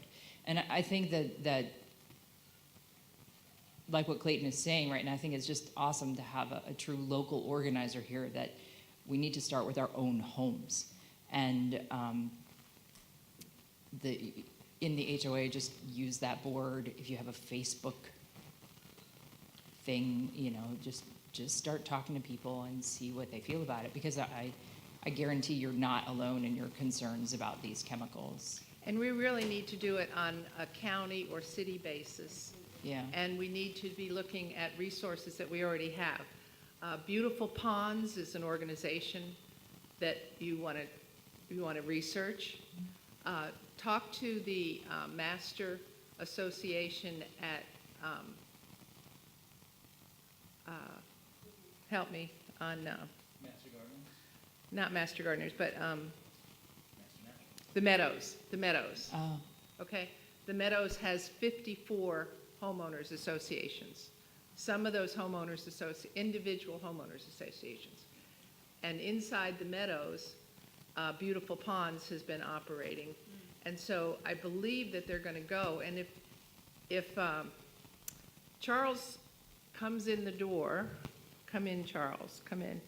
He knows, Charles is very interested involved in microforests, but Charles knows, come in, Charles, come in. Okay, enter Charles, just when I need him. Yay, yay, Charles. Yay, Charles. Charles, I'm asking who the best resource is for homeowners associations in Sarasota or the areas around here. For environmental, Yeah, To do what? basically, to basically get away from pesticides in homeowners associations. Well, do you all know about Bliss Farm? Yeah, they're practicing using compost and compost-based extracts. So that's the most hopeful thing that I know. I wish that a couple of the major landscaping companies would learn how to use a compost tea. I had a company in New Orleans called Naturally Green that did that. We made our compost tea in a big gumbo pot.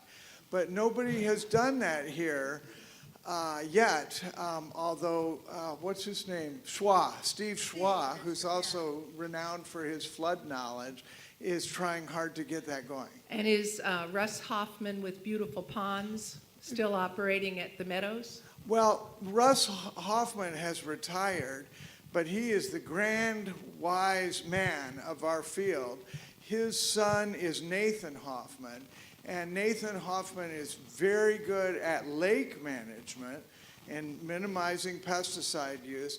He's also a restorationist, more as a hobby. He was the conservationist of the year for what's now called Big Waters. Yes.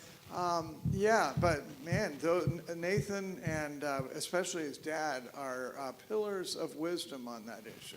All right, great. Thank you. So, go ahead. Yeah, I just One want more, to. and then we'll Okay, take a break. so I just want to recognize my fellow biologist in the room, Sean Patton, back there. If you would just raise your hand there, Sean. Sean has a company that handles especially the stocking of ponds, retention ponds, plantings of them, all of those kinds of things. So definitely talk to him if you want to learn more about that, please. Rarely is there ever a silver bullet for an HOA issue, but there is one that I want to make sure everyone is aware of in here. And it is that at the state level, there was a state preemption in 2018 that your HOA, no matter what, cannot stop you from growing food on your property. So, they cannot stop you. They may ask you to jump through a million flaming hoops with 3D drawings and price lists and really bust your chops about doing this. But you can sue them, and I encourage you to do so because you will win if they try to stop you, because it is against the law for your HOA in the state of Florida anywhere to stop you from growing your own food. So rip up your lawn and stick a big old Florida-friendly fruit tree right in the middle of it after they approve it, and they cannot stop you. So that is really important to realize. This was a watershed moment in 2018 for the state. Thank you. And We sorry. can go on, and we're going to take a break, and you can ask questions at the break, okay? A stretch break. If you need to use the restrooms, they're right out here to the right. Also, we have back tables where you can pick up things that are going on, like the green drinks we have every month, the Sarasota County Sustainable event that they're having November 8th. You'll want to be at that. We have Fogartyville. Also, they have an open house October 12th that everyone's invited to, and also their Humanity Day on October 18th. There are flyers in the back. We're going to take a quick break. What time do we get back, Mary Lou? 12, no, 10 minutes. 10 minutes, yeah.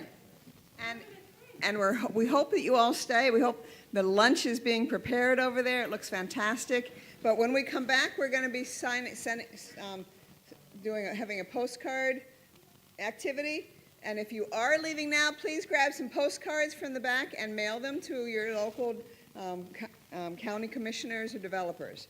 Okay, so Elaine's going to help us stretch. So get up and just stretch.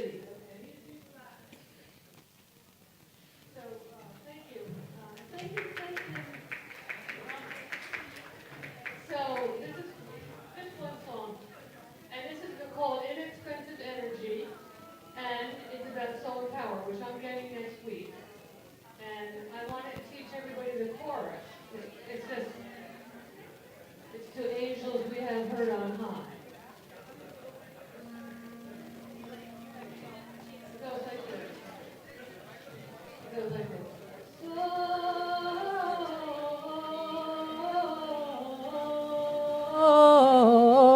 Solar power. Do you get that? Try that with me.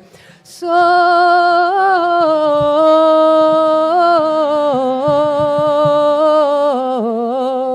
power.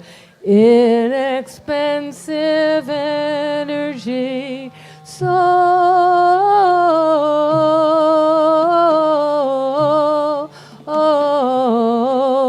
power. Inexpensive energy. Angels we have heard on high, look up and see the sky. Feel the power of the sun shining down on everyone. See the sun, how bright it shines. Feel the power, now's the time to harness nature's solar rays, bringing comfort every day. Come on. Solar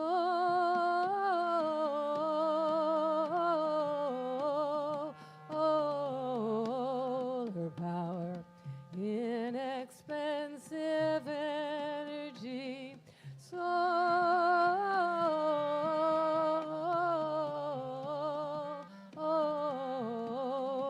power, inexpensive energy. Solar power brings me joy, grateful that I can enjoy freedom from FPL. Makes my heart ring like a bell. Come on. Solar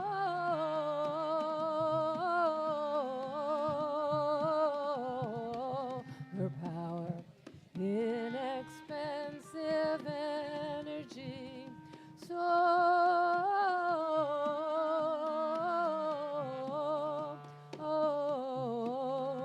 power, inexpensive energy.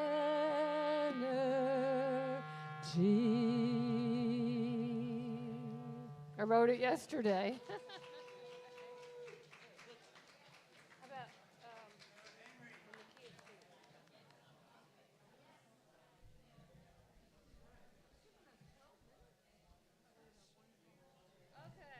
This one is called There's Only One.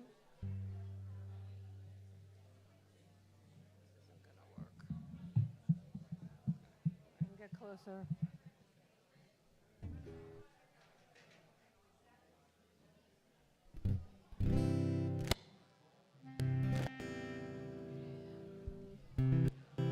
We smile in the same language.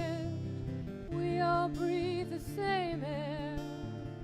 We are all connected. Let's join now together in prayer. There is no separation. There is only one. Move from inspiration. Feel the healing has begun. Can you hear the guitar? Yes. We can help each other through this life, 'cause there is only one. When we stand together as the light, the healing has begun. We smile in the same language. We all breathe the same air. We are all connected. Let's join now together in prayer. There is no separation. There is only one. Move from inspiration. Feel the healing has begun.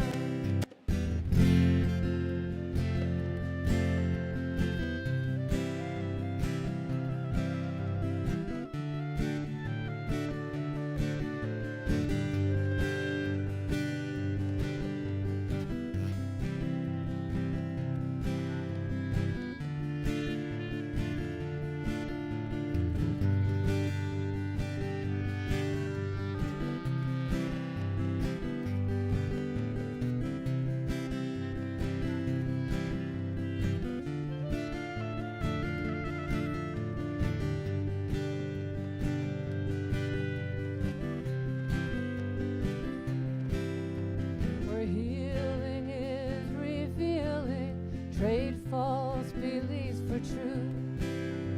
And healing is a feeling as we stand in the absolute. We smile in the same language. We all breathe the same air. We are all connected. Let's join now together in prayer. There is no separation. There is only one. Move from inspiration. Feel the healing has begun. For there is only one. There is only one. For there is only one. Thank you, everybody. We'll be back in a little while.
I know you're having a wonderful time.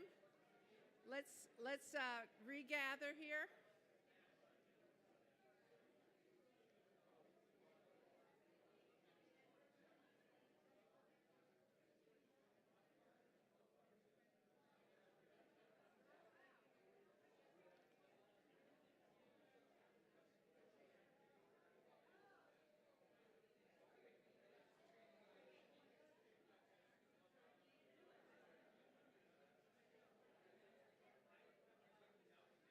If you'll take your seats, that would be a wonderful thing.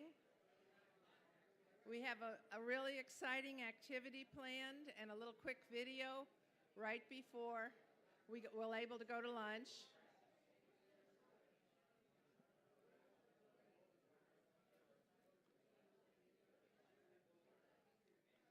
Let's sit down.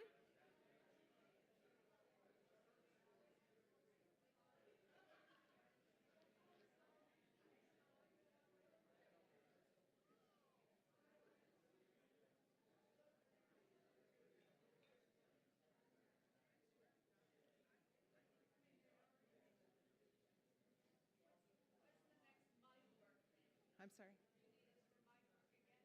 Yes.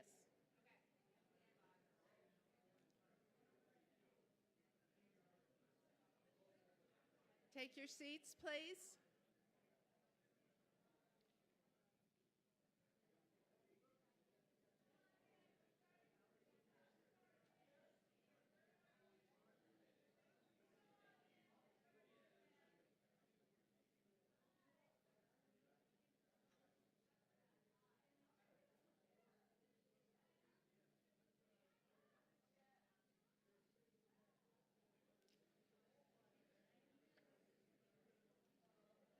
Once upon a time, a long, long time ago, a man named Walt Disney had a dream. He hired Nan Summers as an Imagineer, and for 22 years, she was an Imagineer. And then we got the joy of having Nan Summers in our community. How many of you remember Nan? How many of you were part of something that Nan started? How many of you don't even know that what you were working on was something Nan started? Nan was a creative, and she was a victim of cancer. She had all kinds of cancer. Ultimately, it moved to her brain. She only lasted 6 months. And Vicki, are you still here with us? Vicki was with her in her last days, and she was working on the next event.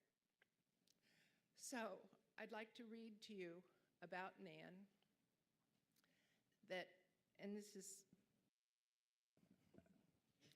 Nan was a creative, a Disney Imagineer, a dancer, artist, teacher, visionary, and believer. She drove others to enroll her, to enroll whatever was needed for complicated earth healing events.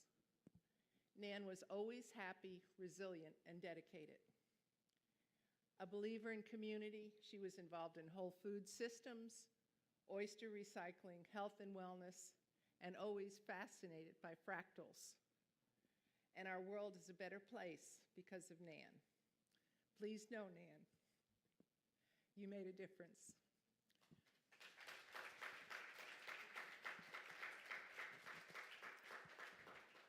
Now next slide, I'd like to read a little, one of my favorite verses. Somewhere there are people to whom we can speak with passion without having the words catch in our throats. Somewhere a circle of hands will open to receive us. Eyes will light up as we enter. Voices will celebrate with us. whenever we come into our own power. Community means strength that joins our strength to do the work that needs to be done. Arms to hold us when we falter, a circle of healing, a circle of friends, someplace where we can be free. Now I ask you all to join me in a minute of silence, and then we'll have a video from WSLR. Next slide. Yeah. So just breathe. Go deep. Hello, environmental leaders. This is Jesse Coleman.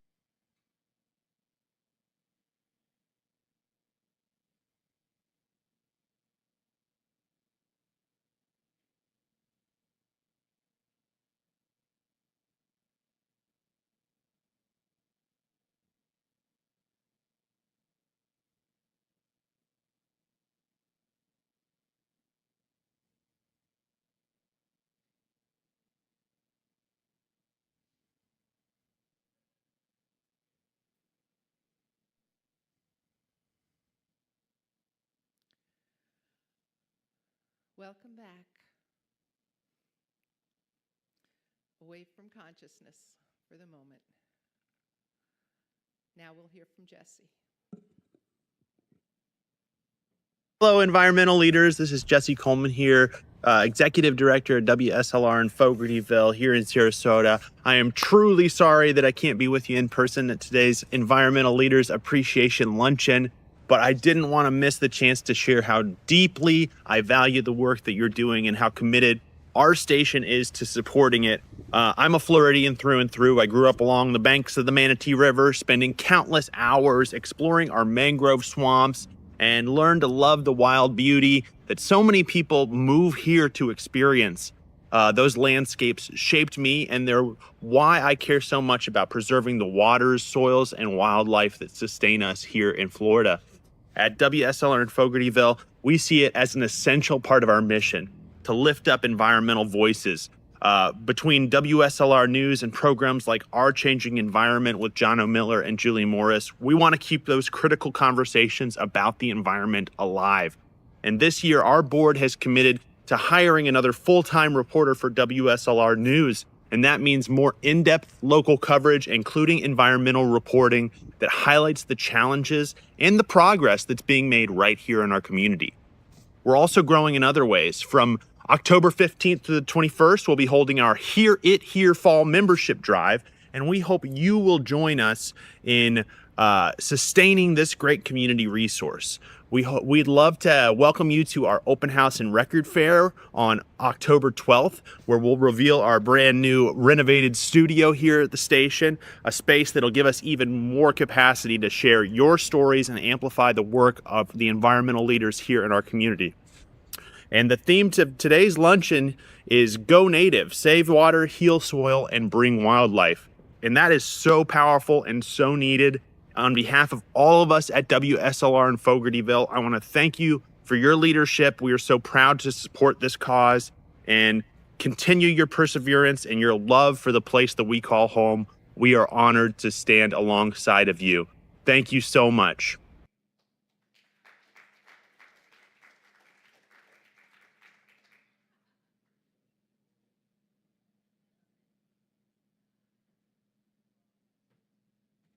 All right, good morning. All right, last year's theme was Hope Through Action. So this year we wanted to take an action. With all the new housing developments coming, promoting native plants seems like a logical action. And how are we going to promote it?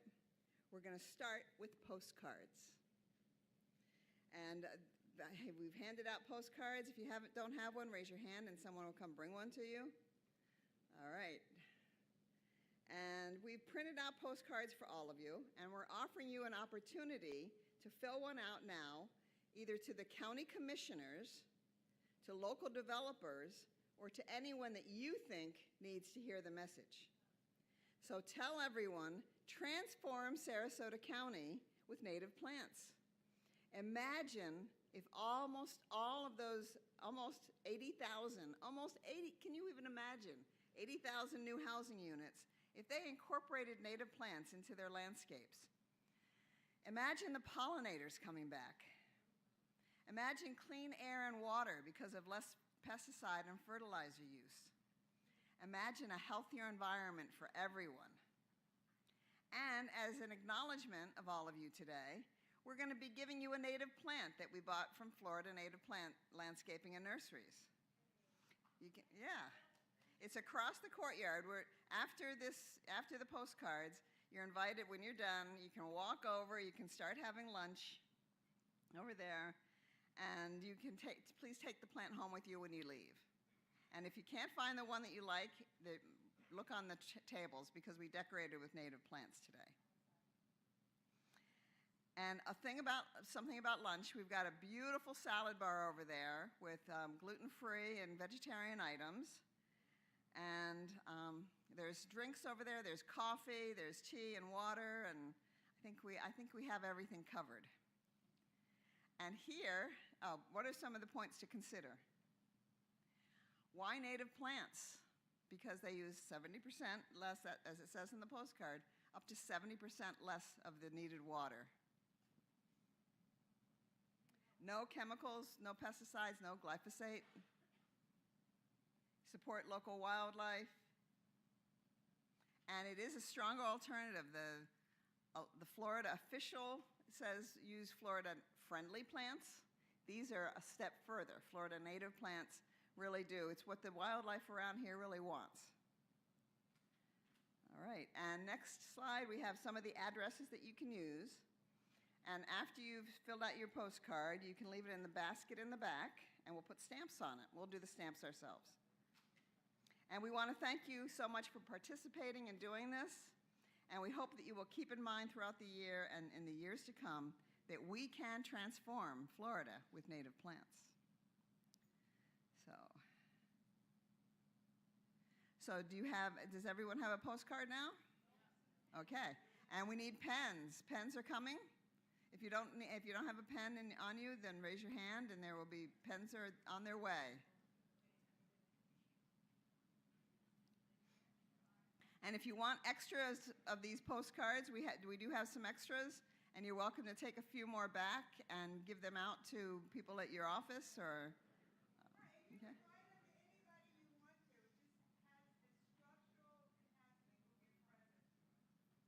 Can you just imagine the county commissioners getting 50 of these on Monday or Tuesday?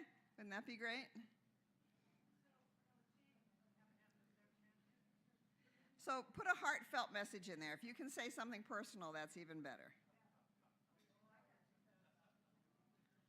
Oh, and it says here, don't go off to lunch when you're done, because Jane's going to say something. Yes.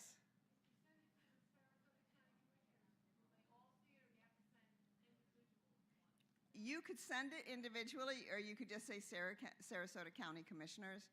So we don't have their home addresses. What we have is the Sarasota County Commission on Ringling Boulevard. Yes, we didn't want to overwhelm you. So this is just a few of the developers. Mary Ann has a listing of lawyers, environmental lawyers, that you could send these things to. Jane, I think we need a pen down front. Or did you have a question, Helen? Okay, very good. I can give you mine. Anyone else need postcards? Postcard in the front row, please. Yes.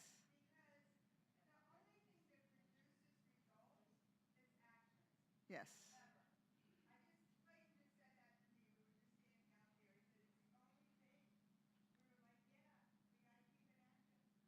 All right, so you have a few minutes to write your postcard, and then Jane's gonna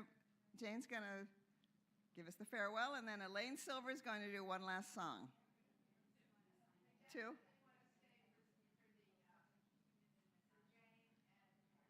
Yeah, so please stay and listen to Jane and Elaine. And we are recording Elaine's song today. She is part of I Am Humanity group, and we're going to be recording her.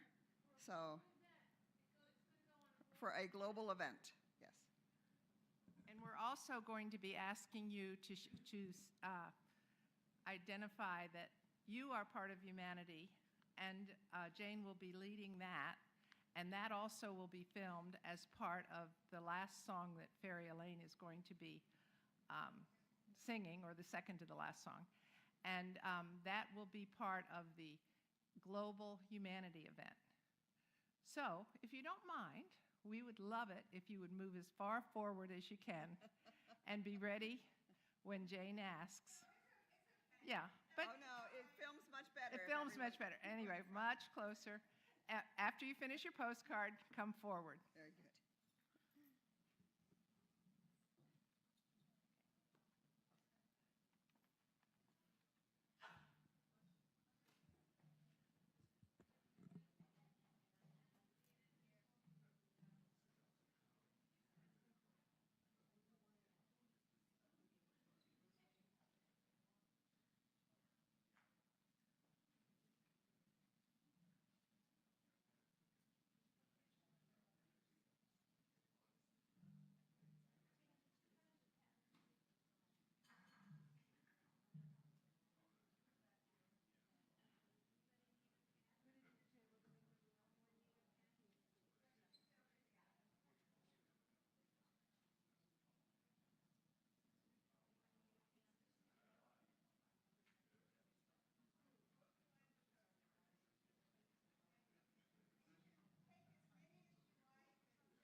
Remember, the county commission is not able to pass any regulations to require native plants because it's been preempted by the state legislature.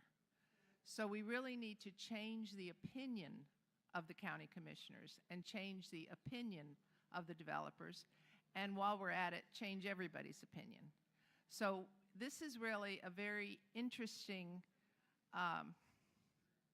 campaign, because we're just asking people to do what feels right, what they know is right.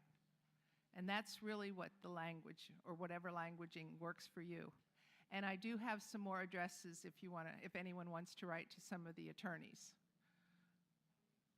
who represent the developers and maybe give good advice.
All right, so we have a couple of, like I said, we're going to take a lunch break. We have a beautiful lunch set up in the back.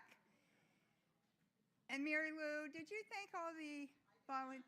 Because one of the things we really want to do is thank the people who are volunteering today. Next slide. Go ahead, would you like to? All right, I would like to thank the people in the sound and AV booth. We have Terry Ann Bajorek, Doug and Sandy Caldwell, and Klaus Obermeiter back there, and they did a fantastic job. We had greeters. We had Carolyn Gutierrez, Sharon Howard, Edie Kaplan, Dana Keller, Beth Miller, and Elizabeth Stacy and Nina Tortelli. So they did a great job, and they stayed and helped with everything. So, and I think, and Dana Keller and Louise McGrath are going to help with cleanup. And then we hired some people. They're helping in the kitchen. Maribel, Imelda, and Camilla, thank them too. The luncheon looks fantastic. So, oh, and also, I am so grateful to be friends with Marianne Bowie and Jane Gramboucher. This is, yes, yes. And to be a member of the Unitarian Universalists of Sarasota. Sunday morning, 10:30, sing songs, hear good things. It's a beautiful community. And join the green team, yeah. Definitely join the green team. Come on, that's a great team to be a member of. The other thing is the Sarasota County Sustainable event. It's November 6th, and I think we have flyers back there. There's a lot of stuff back there from Sarasota County. You're welcome to take anything you'd like. As Jesse said, our open house is Sunday, October 12th. And anyone's welcome. It's starting at 5 o'clock. It's a fun evening, really great. And then we also are having Humanity Day, October 18th at Fogartyville. And everybody's welcome to that. It's going to go from 11 to 5. You can come for as long or as short as you would like. We have flyers for that. And Elaine Ferry right here has written a song about humanity, which is really beautiful, and she's going to sing that. But before we do that, we're going to film you, and I want you to know something. We did this last weekend. We had a I Am Humanity event at the Venice Art Center. We had over 70 artists give us their paintings of what humanity meant to them. It was absolutely amazing to see all this art all around. And you would look at the art and you go, oh, that's humanity. You know, like us being connected, us having joy. So one of the things we did before Elaine was singing, we said, well, everybody say, I am humanity. So there was about 150 people, and everybody started saying, I am humanity. Well, what happened was people got happy, okay? They got joyous, and I'd never seen it from the front of the room. I've always been kind of like sitting in a circle doing it, so it was never like that. But so I want us to all to end this today. Before Elaine is going to sing this beautiful song, but everybody stand up, kind of just stand up. Marianne's going to tape this, and you're going to see, just notice what reaction you have to this. You're going to say, I am humanity twice. And then you're going to say, we are humanity. And you're going to look at each other and just say it. Okay? So 1, 2, 3. I am humanity. I am humanity. We are humanity. We are humanity. Now notice how happy you got. Did anybody know? So, joy. It's all about joy, and it's all about love. And thank you so much for being here with us today. And we have a wonderful meal as soon as we get through with this incredible this is now a trio, which Elaine has been singing in here for years. But with Jay on the flute and on the bongos, Stephen, it's beautiful. Yeah, thank you so much. Okay, so I wrote this song called Feel Into Your Heart. And so what I encourage you to do is put your hand on your heart like this and feel your heart. And I'm going to teach you the chorus. The words are, have a little sympathy, have a little empathy, feel into your heart. That's where our divinity reaches through humanity, when we feel into the heart, like this. Have a little sympathy, have a little empathy, feel into your heart. That's where our divinity reaches through humanity, when we feel into the heart, like this. Have a little sympathy, have a little empathy, feel into your heart. That's where our divinity reaches through humanity, when we feel into the heart, like this. Have a little sympathy, have a little empathy, feel into your heart. That's where our divinity reaches through humanity, when we feel into the heart, like this. Have Have a little empathy, have a little sympathy, feel into your heart. That's where our divinity reaches through humanity, when we feel into the heart. Let's try it. Have a little empathy, sympathy, have a little sympathy, feel into your heart. That's where our divinity reaches through humanity, when we feel into the heart. Now is the time for the changes to be made, right from wherever we are. What we hold in mind brings about in kind, when we feel into the sacred heart.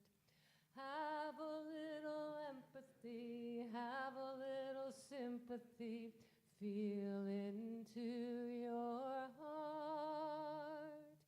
That's where our divinity reaches through humanity, when we feel into the heart.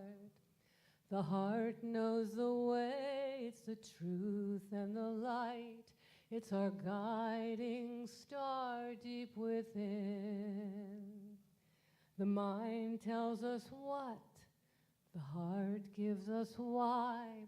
No better time than now to begin to have a little empathy, have a little sympathy, feel into your heart. That's where our divinity reaches through humanity, when we feel into the heart. When we feel into the heart. When we feel into the sacred heart. Beautiful job. Thank you. And we're going to do the trio. We're going to do one song, and you can stay and listen, or you can walk out, whatever you want to do, but it's called, thank you for listening. That's really powerful. Thank you. And it's called Build a Better World. I think I did this last year, but I'm not positive. But, in the key of C, your part goes like this. And it's a kid's song I wrote for our National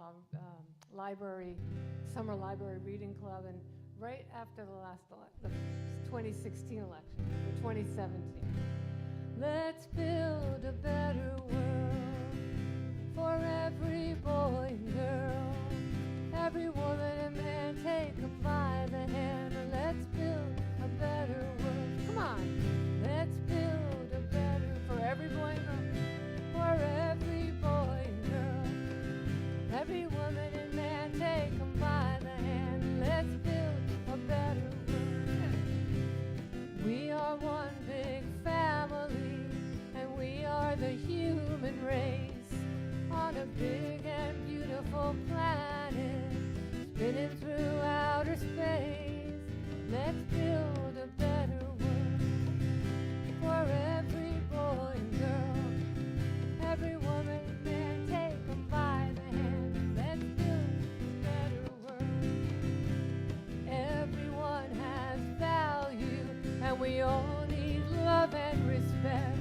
This helps to build a better world as we reach out to connect. Let me hear you. For every boy and girl, every woman and man, take them by the hand. Let's build a better world.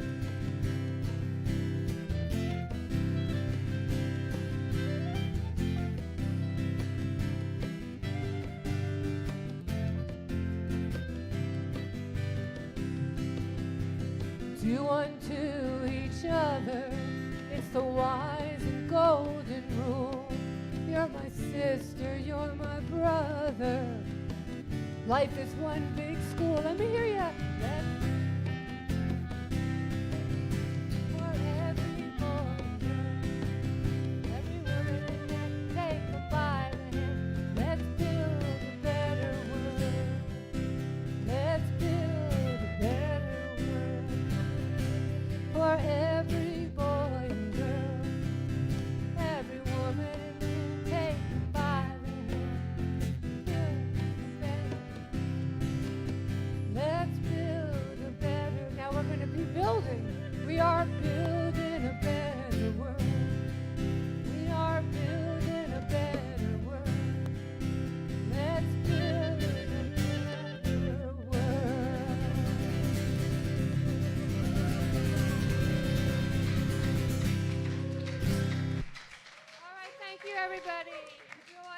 moment.